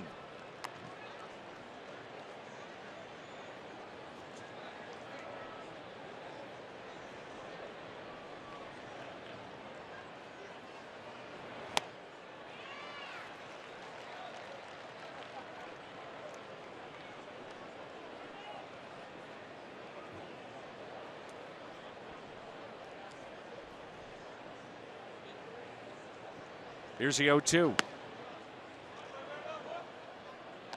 Randall Grichuk back in the 3rd inning, a 2-run homer. And that is home run number 23. RBI 60 and 61. May have broken his bat. Jam shot in there. Now that there was 1 out, you got Bowman back up throwing in the bullpen, so he'll come in and relieve Martinez.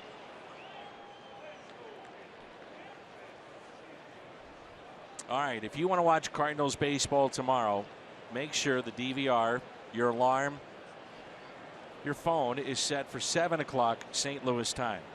7 o'clock St. Louis time, our Budweiser What's on Tap. Adam Wainwright will make that start tomorrow night in game 2.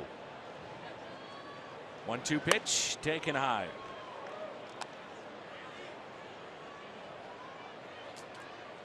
De La Rosa and Wainwright been doing this a long time, haven't they? Oh yeah. 2-2.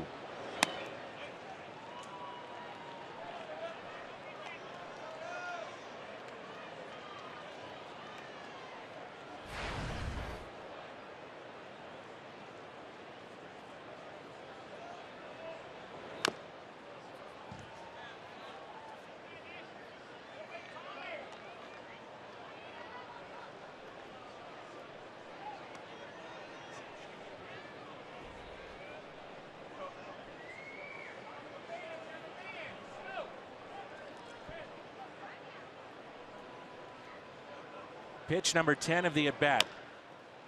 Little chopper hit left side. Arenado bare hands. That's more like Nolan Arenado. Yeah, unfortunately, Now you saw what he can do. If he doesn't cut that off, it's a base hit. Oh, no doubt about it. You know, Salzo's not going to make this play, so he comes in here like you should, cut off everything, bare hands it, and has a gun. Off balance, sidearm throw, and just aired that out. So the pinch hitter will be Tommy Pham. 2 outs and nobody on.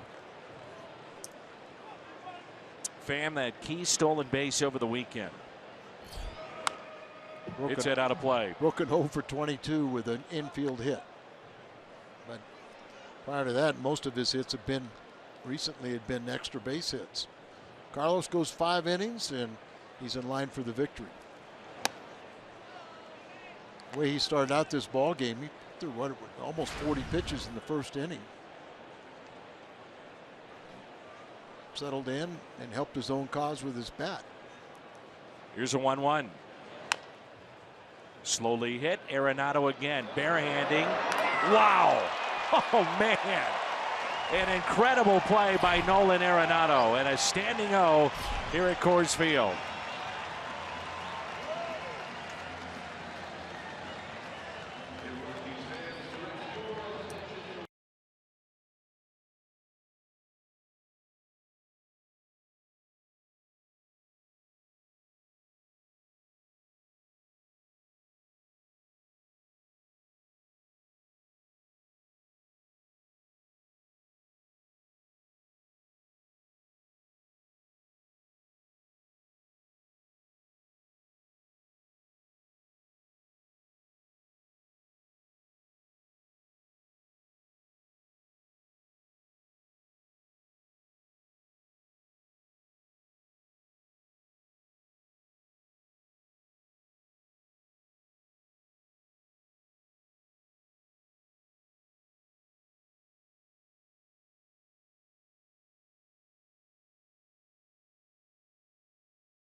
September 28th, it's St. Louis Blues Night. The purchase of the special Blues Night themed ticket, fans receive an exclusive Blues Cardinals themed hat. Blues Night themed tickets now at cardinals.com/theme. Next Wednesday, and the pennant race is on for the St. Louis Cardinals, trying to get that wild card spot. Still plenty of time to potentially get that top spot in the wild card. Atlanta defeats the Mets 7-3.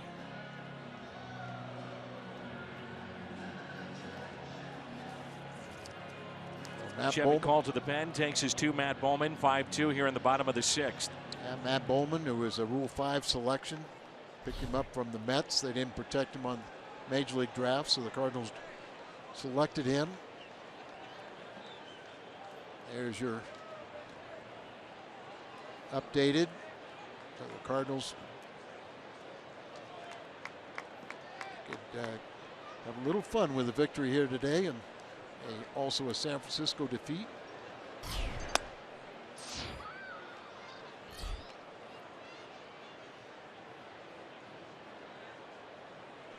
Here's Nick Hundley, who is 0 for 2. Twice he is grounded out to short.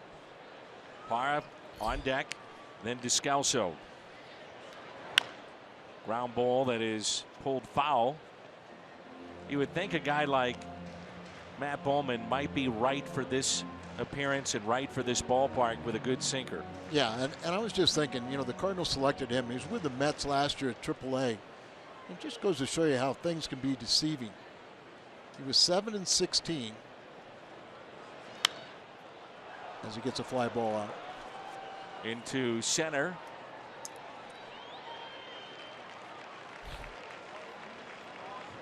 It's Trevor Rosenthal there, and Tui Valala getting loose with the heavy ball. Rosenthal stretching in the Cardinals' pen. He looked good the other night. Yes, he did.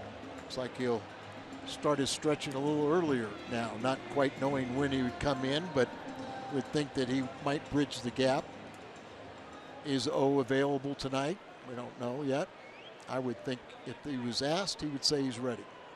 He's had back-to-back games in which he has pitched in. Brings in Parra, 1 for 2 with a double.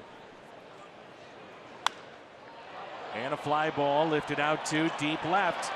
Moss is back, and it stays in the ballpark, and Parra winds up with his second double of the night.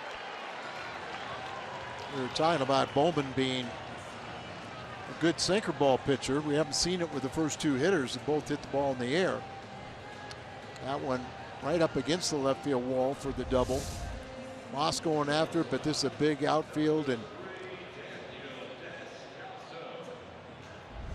gets it back in. But I was going to say, Bowman was 7-16. The 16 losses led the Pacific Coast League. He had an ERA of 5.50. But the Cardinals saw he was being misused as a starter.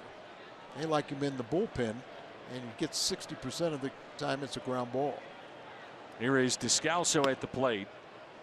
The running mistake by Molina, it didn't cost the Cardinals in the game last night. However, because it was a save situation, remember there was a runner at third, Jerko up, Molina was your runner at first, only one out, and it turned into 2 outs. You think that Jerko would have a chance to potentially get that run home, which then makes it a non-save situation. And at that point, you wouldn't think Mike Matheny goes to 0, but he felt like he had to in a save situation. So back-to-back games, and it does play into potentially what happens here tonight. Yeah, it's a very good point, Danny, because Segrist would have come in that ball game, but would have been a 4-run lead. And as I said, if O prides himself in being ready to pitch every single day. Now, as a manager, you know he can want to pitch every day, but he's not going to be effective every day. But down the stretch, man, you got to push. You got to push it. Ground ball hit to short. Diaz with it, and he makes the play. Descalso is hitless tonight. So decision time here for Walt Weiss. And he's going to stick with his pitcher, Tyler Anderson. Anderson has flied to right, and also he has walked. Interesting decision here. Yeah, I mean, I understood it in the 4th inning. Here, I still think he's trying to take these young kids and try to push them, try to learn. The only way you learn is to pitch out there. I think it also tells you, too, he's just not comfortable with the bullpen. He's not comfortable with the bullpen, and he'd rather sacrifice this potential out. Odds are in the Cardinals' favor to get it, for Anderson to give you 1, maybe 2 more innings. Right. And keep you only 3 runs down, keep you in the game. Here's the 0-1. And remember, his contract is up after this year. And some people believe his job is in jeopardy. He's not.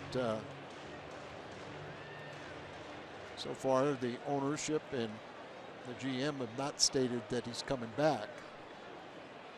If he comes back, the bullpen needs to be addressed. Starting pitching has gotten better for the Rockies as the year has progressed, especially in the second half. We've talked about a very good offense and bullpen, or rather offense in terms of 1 through 4, but it's been the bullpen that has really cost them. Yeah, Ottavino is fine against right-handed batters, but lefties give him trouble. He's gotten better at it.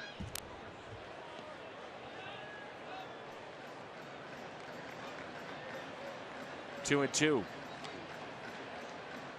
But in September, these types of games should be plenty protected with your bullpen and with your position players to pinch hit. But he elects to go here with Anderson. We'll see how it plays out.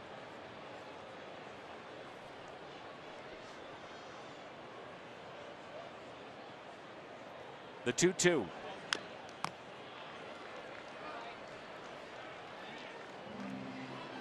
Walked the last time out against Martinez.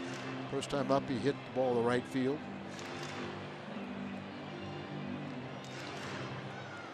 It's 4 for 34 with a home run and 3 RBIs.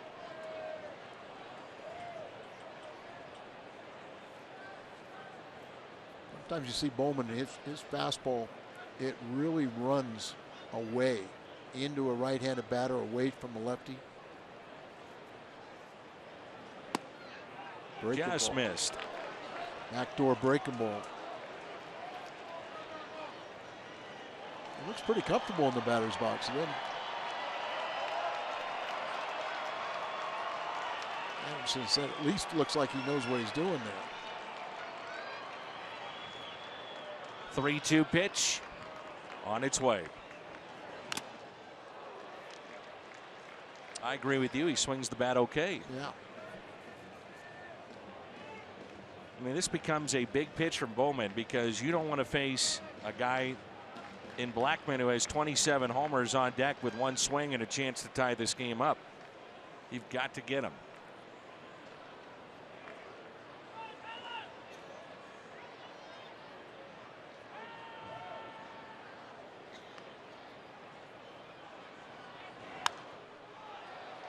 We're just underway at Chavez Ravine.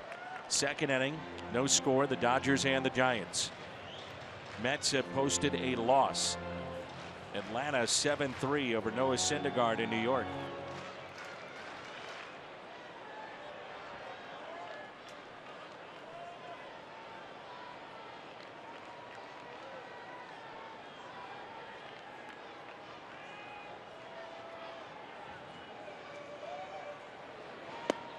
And he walked him.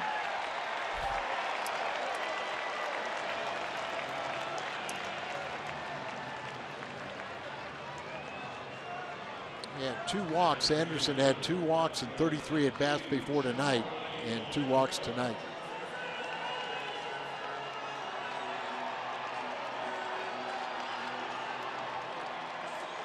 Mike Matheny taking that slow walk out there. It looks like he's going to make a pitching change.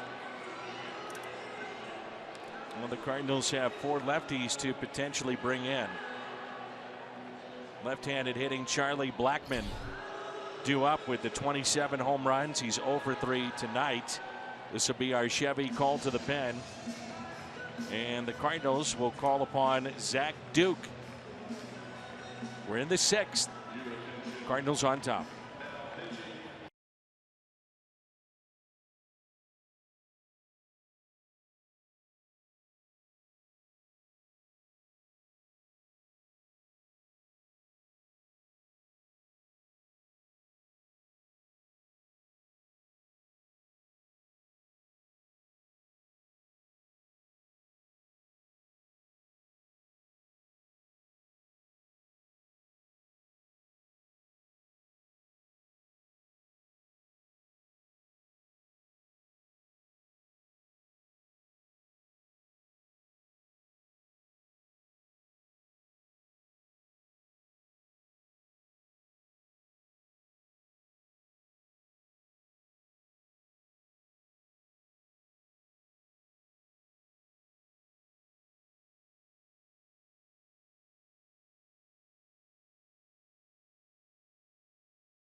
Well, a big spot in this game as Zach Duke comes in. Lefties hitting 234, righties 198. He's done a very nice job for the Cardinals in their pen.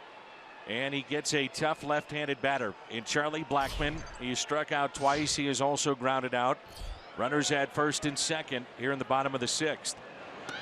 Breaking ball and a strike. Yeah, Zach Duke, this is his 75th overall appearance. His 22nd with the Cardinals. He came from the White Sox at the trade deadline, and you touched on it over the weekend. Maybe a little bit under the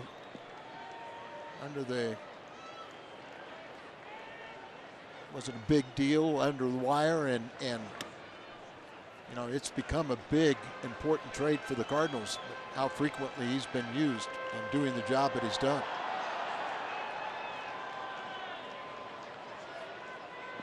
Got a 1.40 ERA with the Cardinals. Here's a 1-1 pitch. Got him out in front. Long way to go, Piscotty. He is there, and the Cardinals and Duke get out of this jam. The Rockies strand 2. St. Louis on top as we head to the 7th.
To St. Louis.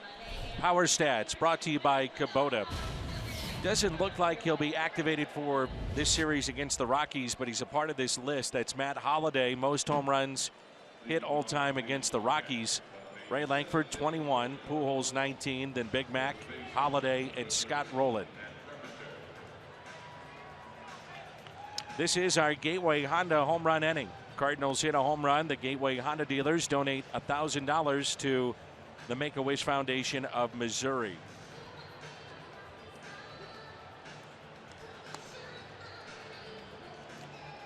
Well, it's a career high 75th appearance for Zach Duke. He had 74 with Milwaukee. Anderson still in this game. Only 7 Cardinal pitchers have pitched 5 innings as a starter and earned a win at Coors Field. It doesn't happen very often. Martinez trying to add his name to that list. It's because this ballpark can take leads away very quickly.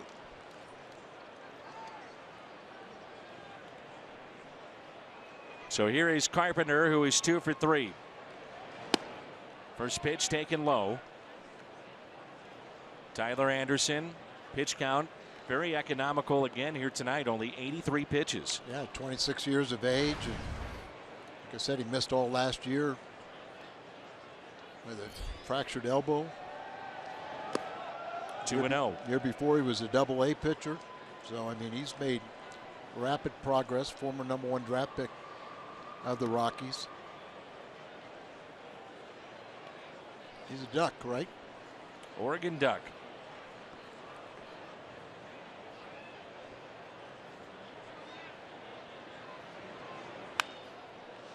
That's it out of play.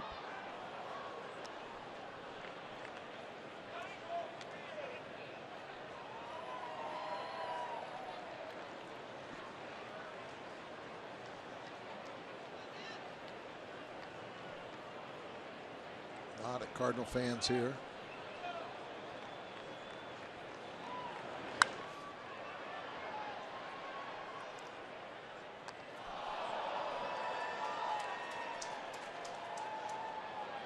Carpenter's last home run was a pinch hit home run that gave the Cardinals the Major League record. 15th pinch hit home run of the season. A dramatic game against Pittsburgh in the 9th inning. Cardinals hit 2 more after that. Grichuk and Peralta. That pitch in the dirt. So the count runs full. Diaz on deck, and then Brandon Moss. We talked about it in the pregame show. You do, as a player, scoreboard watch. And it'd be nice to see the Cardinals post a victory and let those in Los Angeles see that. 3-2. And he struck him out. It's 6 strikeouts for Tyler Anderson.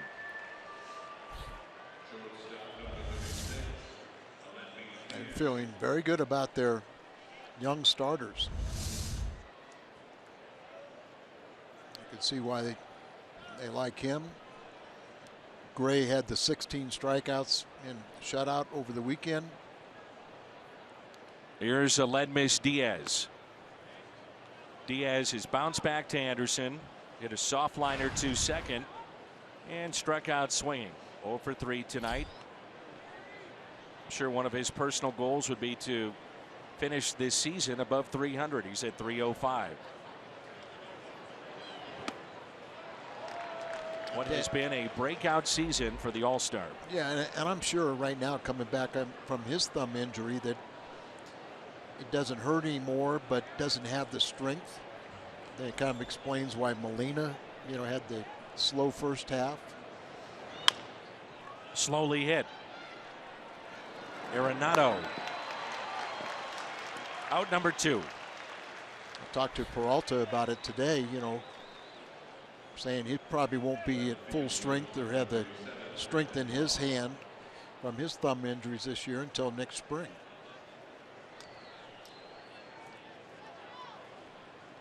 Game that saw Carlos Martinez give the Cardinals 5 innings. Bowman 2 outs in the 6th. Duke got the final out. And now it's Moss, 0 for 3 tonight.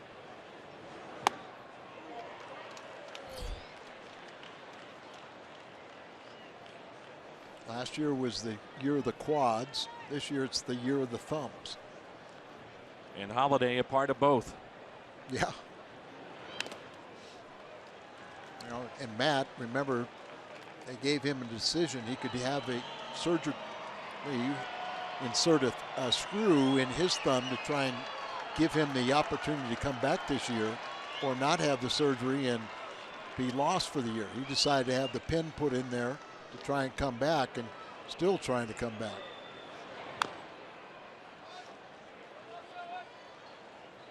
I don't know. I don't understand why they don't just activate him and then not use him until he's healthy.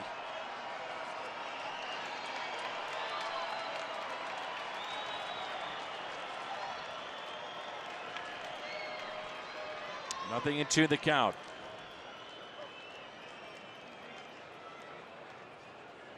And the next to Moss, taken high and inside.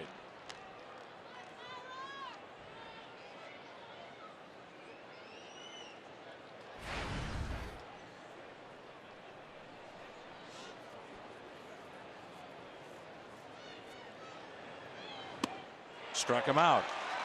So 2 in the inning, 8 tonight for Tyler Anderson. Time to stretch from Coors Field. 5-2.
Zach Duke still in the game after getting the final out with 2 runners on back in the 6th. He'll have LeMahieu, Gonzalez, and ARENADO. So 2, 3, and 4. Make a case. This is your game right here with this trio coming up of the Rockies. Obviously, they're 3 of the best hitters in the league. Mayhew leads the league in hitting. And he's had a big night. Couple of hits, a walk, 2 runs scored. First pitch is strike. It's one of the oddities of Zach Duke's year. All these appearances, and he's actually been better against the righties in terms of average. Well, Dan, a lot of times, you know, you better be able to get the other arm out, because think about it. You know, you're going to face a pinch hitter, unless it's one of the guys that's facing Koufax and Kershaw and Carlton. Diaz to his left, spins, throws. What a play. ALEDMYS Diaz for the first out. And you need those plays like that behind you when you're facing top hitters. So good start for Duke.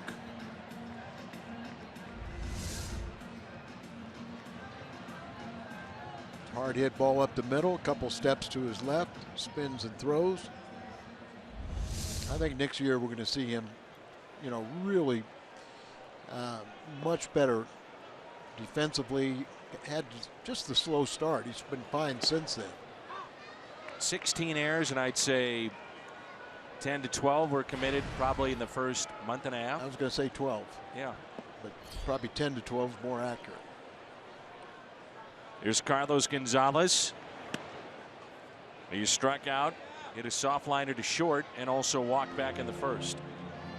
And when Duke, by his own admission, he failed as a starter with Pittsburgh and reinvented himself in AAA with the Cincinnati Reds when he started dropping down. Out to right. Piscotty is there for out number 2.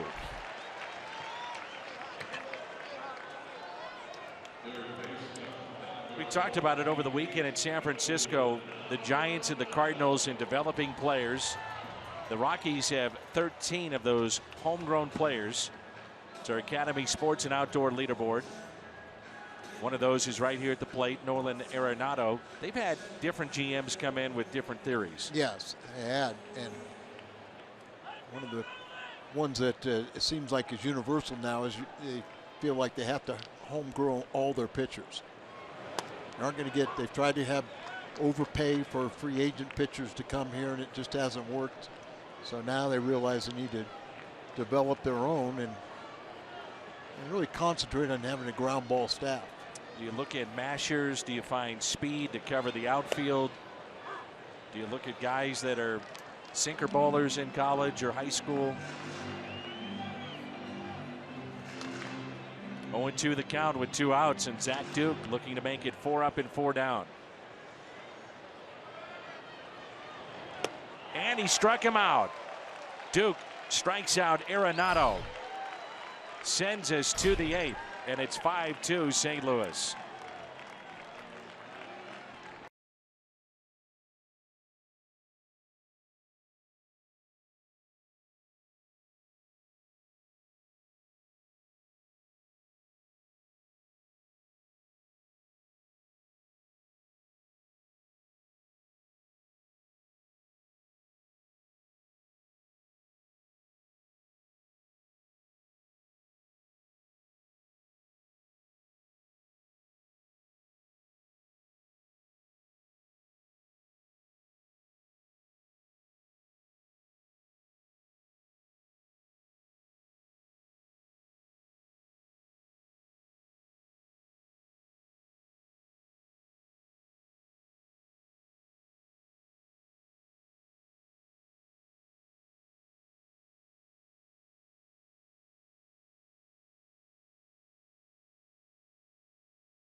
wild card standings, the Mets with a loss. So San Francisco could tie the Mets with a win, and the Cardinals currently 1 game back of the Giants. Stephen Piscotty will lead it off. And this will be our Chevy call to the pen. Carlos Estevez, he's one of the guys that they tried out at the back end of games at times. And Estevez is greeted with a base hit. Piscotty, first hit of the night. Scotty, just a second hit in his last 18 at bats. Hopefully we can get something going right now and get a little bigger cushion. Estevez, when he was closing, he'd enter the game with the song Wild Thing from Major League because of Rick Wild Thing Vaughn and actor Charlie Sheen. Sheen's actual name was Carlos Estevez. It's kind of like the Kevin Bacon story with movies. Everything dates back to Kevin Bacon. I asked Sheen where he got the Wild Thing, and he did admit that it was part Mad Hungarian. Is that right? Yeah, it didn't have the prison part, but we saw Charlie, what, 3-4 years ago? Yeah, Dodger Stadium. Up the middle, base hit. Piscotty will stop at second base, and the first 2 have reached. So far the Wild Thing is not wild. He's right in the strike zone. Runners at first and second for Johnny Peralta. Right down the middle and taken back up the middle and through. Got another multi-hit game for him. Now he's going to try to push 300 with a batting average.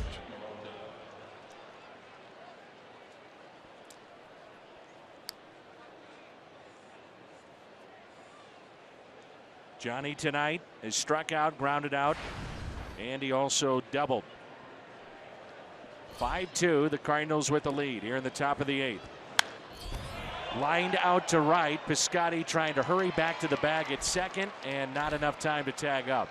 He thought, I think, that ball may sink and get down, and was caught in no man's land.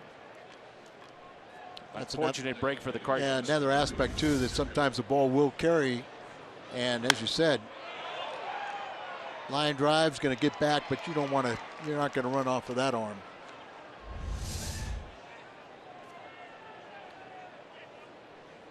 Well, the ballpark that no lead is safe. The Cardinals would love some insurance here. Here's Jed Jerko. Runners at first and second. He's 2 for 3 with a couple of runs scored. Big gap in left center. And the first pitch to Jed Jerko. He's taken low. Rockies have to be thrilled with the start that they got out of Tyler Anderson. He goes 7 innings tonight, strikes out 8. Costly error by Nolan Arenado back in the 4th led to 3 runs. Keycapper is warming up for the Cardinals.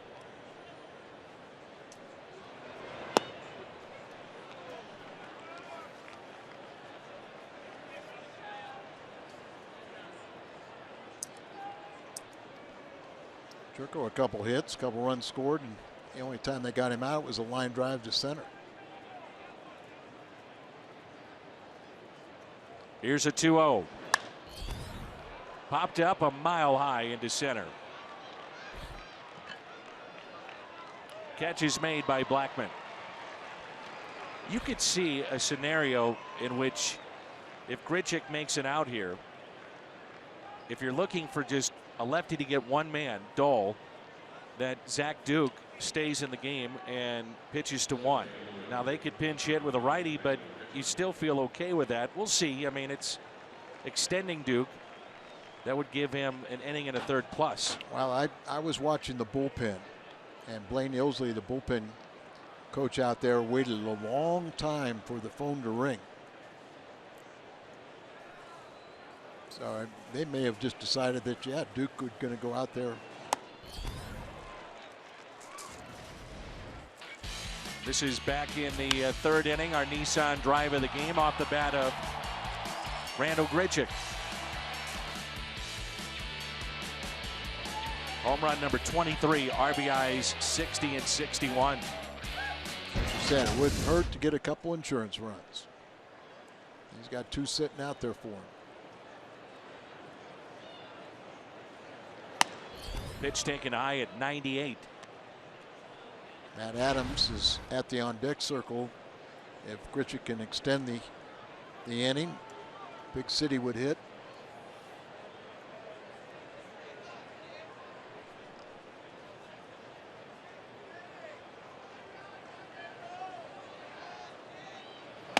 One is taken inside.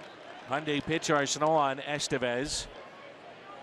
Fastball about 72% of the time. A slider and also the change. See, he throws hard. Converted, became the first major league rookie since Trevor Rosenthal to convert 3 saves in a row, 3 games. And a strike. So the previous pitch up and in, close to 100, and that pitch on the outside corner. This crowd will come alive on both sides, Rockies and Cardinal fans. The 2-2 struck him out. First 2 reached, and then a line out, pop out, strikeout.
Is brought to you by Budweiser.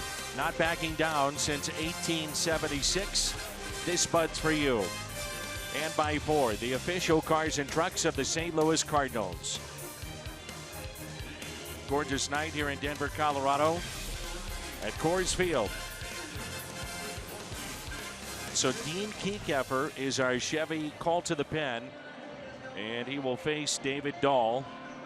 Then you have Nick Hundley and then Parra from the left side, Descalso from the left side. So we'll see how the inning unfolds with both managers, with some of the moves that could take place here in the bottom of the 8th. Kekeffer, 14 of his 19 major league appearances have been shutouts, and 9 of his last 11. David Dahl, 2-out RBI back in the first to score LeMahieu. That made it 1-0. Cardinals came back on a Grichuk home run. He was robbed by Jed Jerko in the third, grounded out to short. First pitch to him is a strike.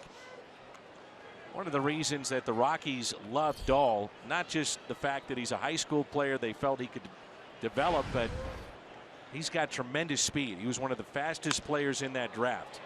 And it's a fly ball to center that will carry to Randal Grichuk for the out. 1 away.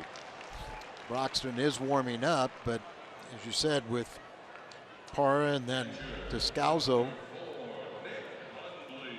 Mike has the option if he wants to go to, you know, the big man, Broxton, or he can keep Keycapper in there. Well, the Cardinals have said they believe Keycapper is more than just a lefty specialist. So you could get Hundley and then deal with Parra. And when you see this 8th inning unfold like it is, it may tell you that O is unavailable and they're saving potentially Kevin Segrist or Broxton for the ninth. Yeah, I think that's the way we would read it. You know, those are the decisions. I kind of got Tim McCarver gist over the weekend that, you know, he and I are the same. Hey, you don't rest people. You got 13 games to go. All hands on deck. If you have to throw in all 13 of them, you throw them. But obviously, Mike is not going to do that. And it's up to him to make those decisions when you have to rest and not rest. It's sharply to Jerko. Hundley retired, out number 2, and Nick is 0 for 4.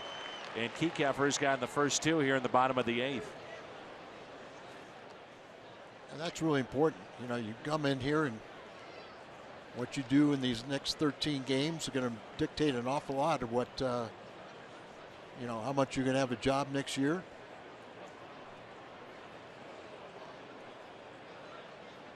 So they will pinch hit for Parra.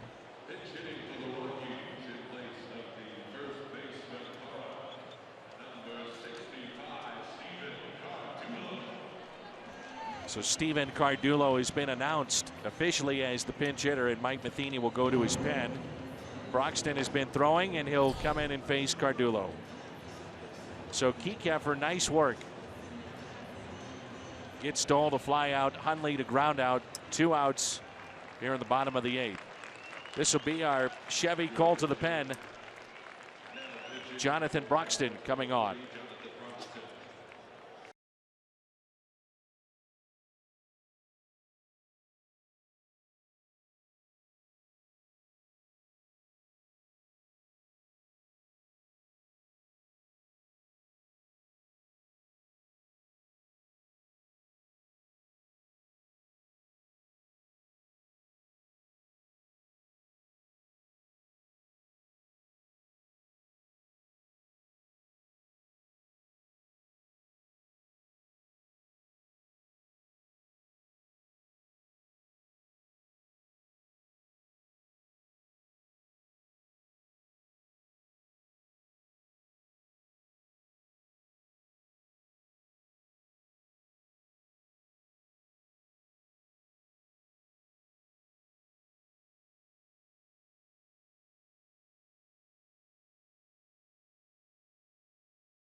Number 61 out of the Cardinals bullpen.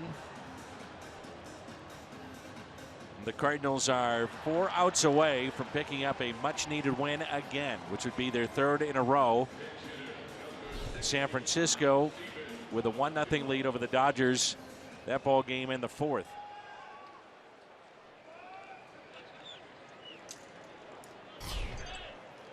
Bumgarner against Kershaw. That Kershaw's 3rd start since coming off the DL. First pitch here by Broxton. Swung on and missed. Noticed here in the final month or so that Broxton has been throwing a tick or 2 harder. I was going to say that, you know, he had a little spell where he was a little more hittable, but recently he's throwing the ball very well. 0-1 pitch. Just missed. 1 ball and 1 strike. Last time out in San Francisco, he pitched a full inning with 1 strikeout, no damage. They're trying to pick up the last out in the 8th. Segrist is throwing in the Cardinal bullpen. Something else, Dan, to think about is Trevor Rosenthal. Ground ball that's hit to short. Diaz had to back up, and he makes the play. Sends us to the ninth. Great job by the bullpen so far.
One of the stories here tonight, Martinez 5 innings, the starter, then Bowman 2/3, Duke an inning and a third, Kieckhafer 2/3, and Broxton so far a third of an inning of scoreless baseball. And this is our Chevy call to the pen. Jake McKee coming in here. Obviously he's a left-hander, 54th appearance. 4.91 ERA, 44 innings, 14 walks, 38 strikeouts. Lefties have hit .279 against him. The righties over .300 with 9 home runs. And Jose Martinez will pinch hit here. Dan, one of the things that may have been lost a little bit on that Saturday night was when he pinch ran and went from first to third on the base hit, you know, the tying base hit by Grichuk, and then that set up the sacrifice fly. If he doesn't get over to third, you know, we're still playing.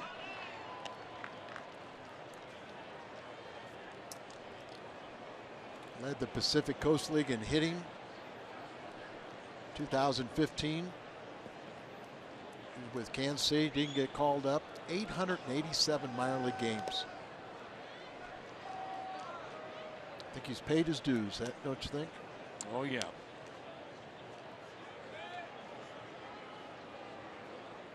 One ball and one strike on Martinez. Then Carpenter and Diaz. 5-2 St. Louis here in the top of the ninth. That'll find the seats out of play.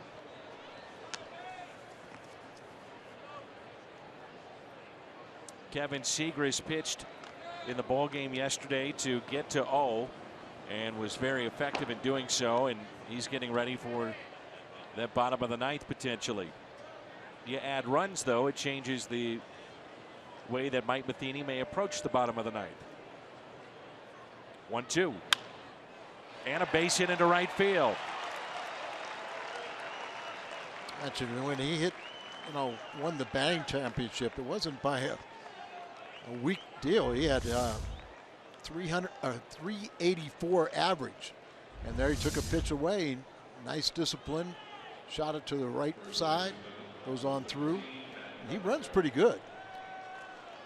Runs very well. So here is Carpenter.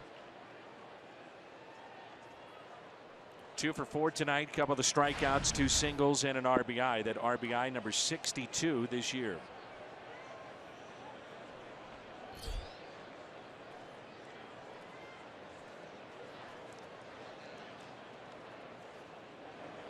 Carpenter lines into a double play. You can't hit a ball any harder. That was a rope. Martinez takes his lead. Cardulo just pinch hit. He's playing first base, bounces off, grabs the ball, and tags a runner. No chance for Martinez at all, but like you said, this is one of the hardest hit balls of the night.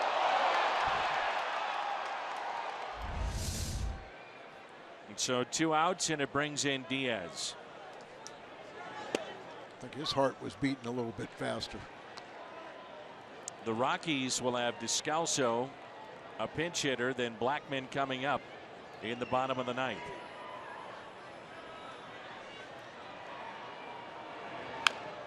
Diaz, a bouncer to third. Again, ARENADO showing off the arm.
The telecast is presented by the authority of the Cardinals and may not be reproduced or retransmitted in any form.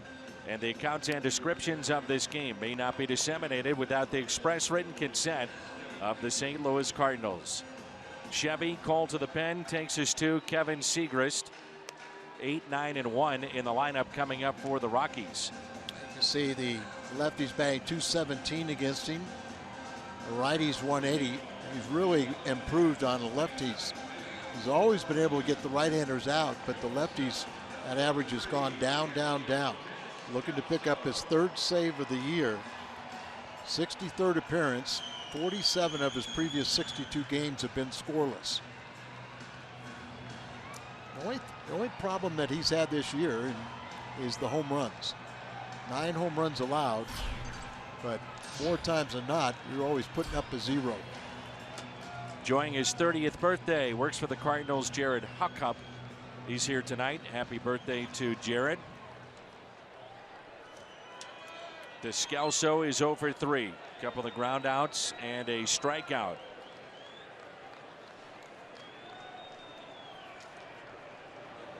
And the first pitch is taken for a ball. These two teams, to give you an idea of how well the Cardinals have pitched tonight, holding the Rockies to just 6 hits. They played 83 games at this ballpark prior to tonight. And the 1-0 now to DESCALSO. In those games, they have limited Colorado to 2 runs and 6 hits or less only 4 times in those 83 games. Segris, the 5th reliever used by St. Louis tonight. Bowman, 2/3 of an inning. Zach Duke, tremendous inning and a third. Keek Effort, 2/3. Broxton, 1/3 of an inning, and now Kevin Segris. Yeah, Mike Matheny and Derek Lilliquist done a good job mixing and matching tonight. Nobody overworked. 2-2. Segris out there because giving him the night off after pitching 2 innings on Saturday, 1 inning on Sunday, and remember he had the long layoff more than a week because of the groin injury. The 2-2 pitch. Breaking ball, and he just got a piece. That breaking ball is the pitch that's really helped him this year with the left-handed batters.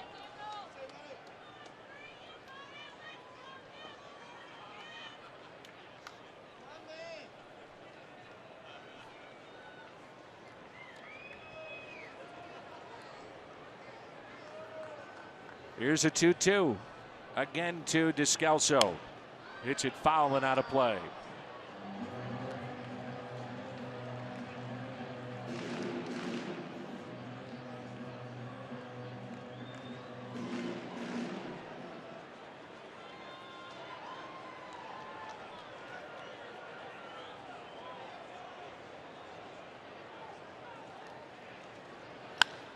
Out to center. Should be caught. There it is. Out number 1. Our players, plural, of the game. The Cardinals bullpen so far here tonight. The Cardinals hold on. It would be win number 79, and they are 2 outs away from doing that.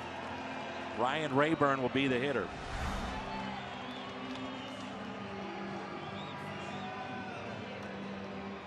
San Francisco in the 4th with a 1-0 lead over the Dodgers.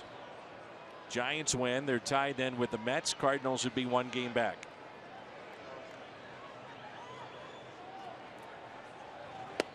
Fastball, strike 1.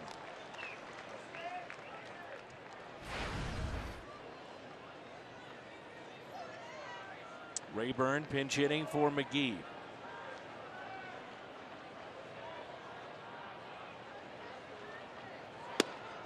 Oh, and 2.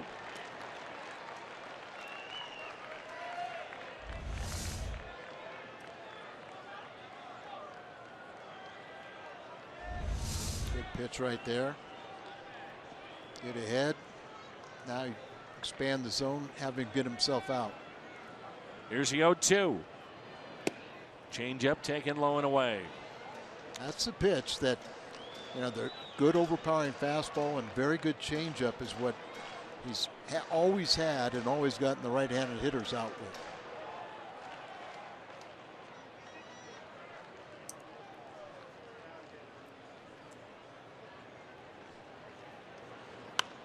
Hit out of play. In what has been such an up and down season for the Cardinals, here they are. Chance to pick up this win, gain ground on the Mets, and this late in the season to be more than just relevant in the wild card race. It'll be their 46th victory on the road this year. Inside fastball. 2-2.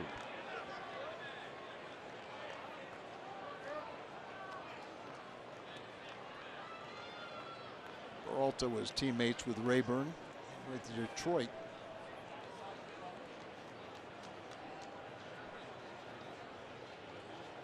Want to end it on this pitch. Don't want it to go full, so a fastball away. The 2-2 on its way. Fly ball into right, backing up Stephen Piscotty near the wall, and it is gone. A home run.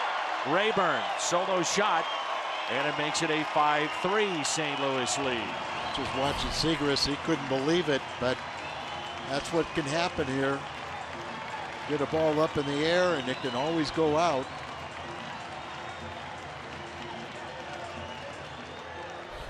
His 10th home run he's allowed. Down and away, a little higher than maybe what he wanted, and Scotty runs out of room. So now it's down to a 2-run lead, and you have this top of the lineup so dangerous of the Rockies. It all starts with Charlie Blackmon. He's been hitless tonight. He struck out, grounded out, and flied out. First pitch to him.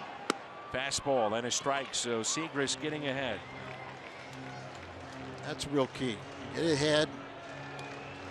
Blackmon, a very good hitter, but he's mentioned coming in, hitting .344 against the Cardinals prior to today, 0 for 4 with a couple strikeouts. Here's the 0-1.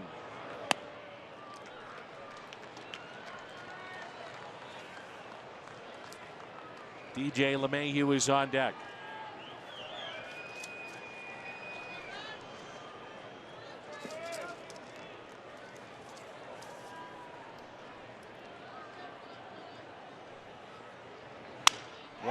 Broken bat, base hit out to left. The tying run will come to the plate.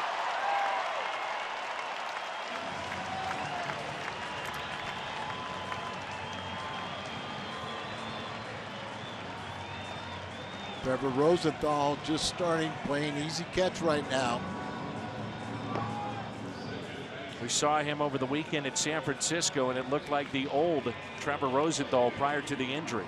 Dan, I was just jumping out of his hand. Yeah, I was real impressed with the way he was throwing the ball, free and easy. Like you said, looked like the old days. But I know right now, Molina will go out here talking to, give him a little bit of time. But Mike Matheny and still has trust in Segrist to get the final 2 outs here.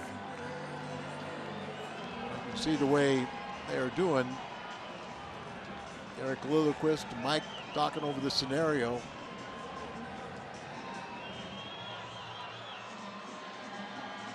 Carlos Gonzalez is on deck, another left-handed batter, so it appears that Segrist would have the next 2.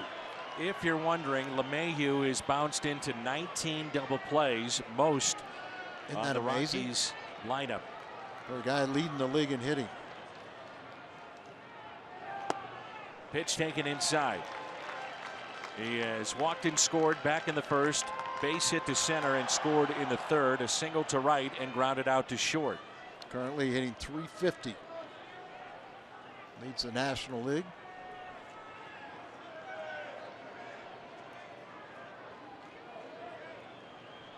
Here's a 1-0 pitch.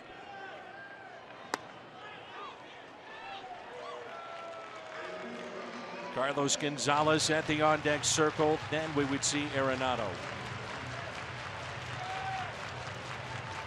Let's just get the 20th double play off the bat of LeMahieu right now.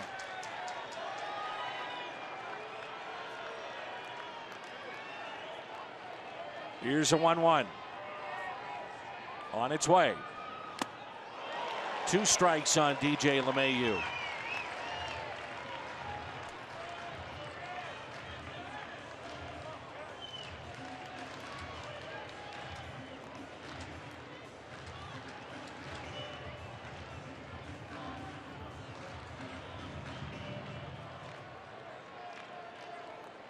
Huge gap in left center field. Outfield deep. Quick move and back in safely. You wouldn't think down by 2 runs that Blackmon is going anywhere. No, and I've seen Segrist throw a few balls away too, so it's that step off and throw.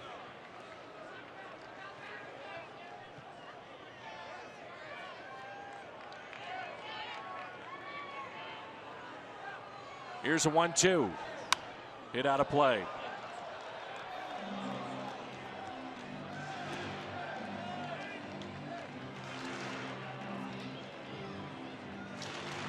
Doesn't strike out all that often.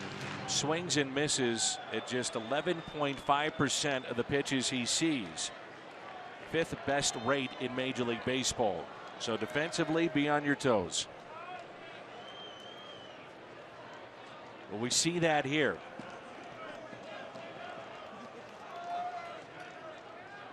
One, 2.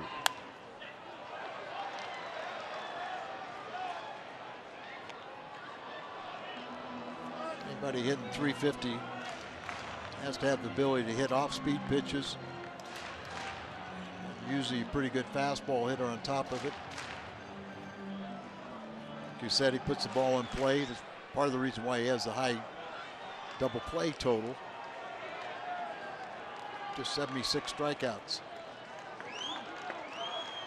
Here's a 1-2 pitch on its way. Breaking ball, and he struck him out. Really slowed down everything, but bounces the ball up there, but he swings at it. A ball that was way out in front of the plate for the second out. Now you got to get Cargo. He have the 26 home runs and 5th in the league in RBIs with 99. 1 for 3 off of Seegers, but after a 1 hit, 2 strikeouts. Martinez trying to pick up his 15th victory. The first pitch to Cargo. Fastball taken just a bit low. 373 hitter Cargo is against St. Louis right here in his home ballpark in his career.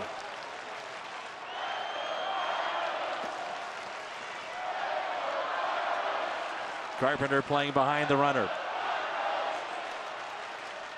The 1-0. Check swing. Did not go. 2 balls, no strikes. Pitches looked awfully close, didn't they? We could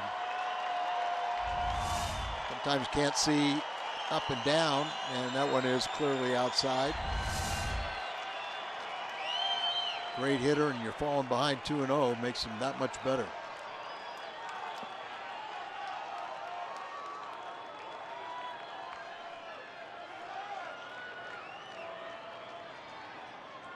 The 2-0.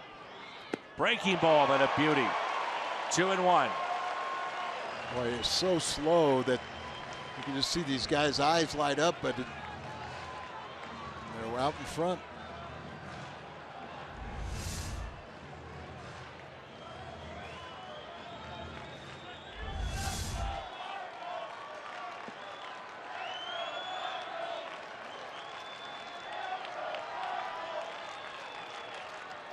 The 2-1. Taken high. Arenado, you know he would love to atone for his error that led to 3 runs. He's on deck. Will we see him? 3 balls, 1 strike on Gonzalez. Hopefully we don't see him, and what a decision for Mike Matheny. You stay with Seegers, or do you bring in Rosenthal? 3-1 pitch. May have chased a ball. 3-2. Does it come down to this pitch here? 3 balls and 2 strikes.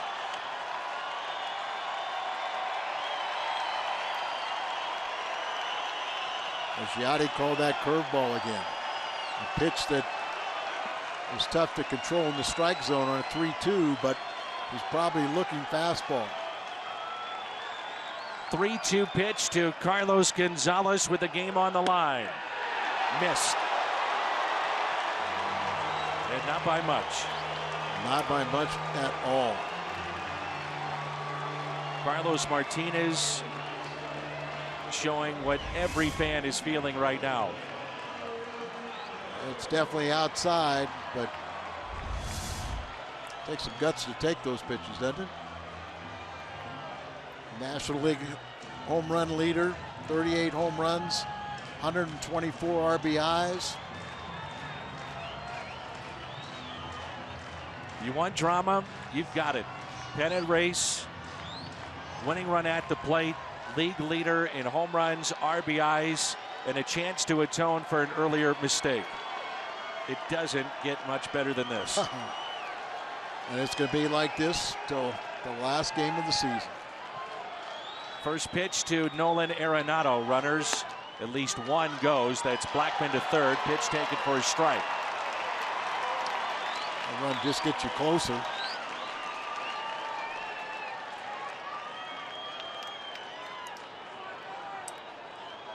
If anything, it's a distraction to your hitter. Yeah.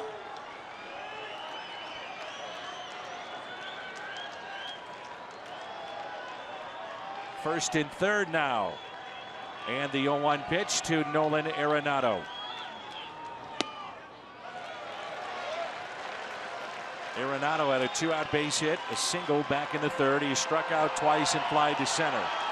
Everybody on their feet here at this ballpark. I'm just going to say, throughout Siegrist's career, he's always had better numbers against right-handed batters. It was because of the fastball changeup. But we're seeing a lot of times now that Yadi will call that curveball. Going way inside, it's got to be a fastball. 1-2.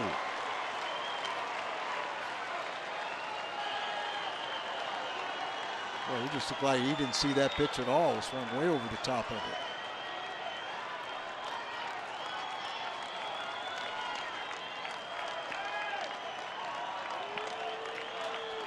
Glad he could smile.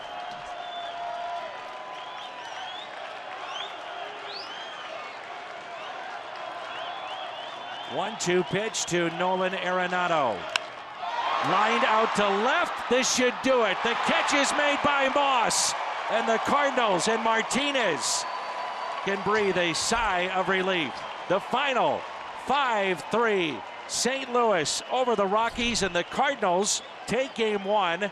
They now have won 3 straight. I don't know what you were worried about. We had it all the way. Just an easy inning for Siegrist out there, picking up his 3rd save and a big, big win. But like I said, every game is going to be like this down the stretch. Updated look at the standings. So if San Francisco cannot hold on, the Cardinals would be tied with the Giants. They take game one in dramatic fashion yet again. Post-game show comes your way next.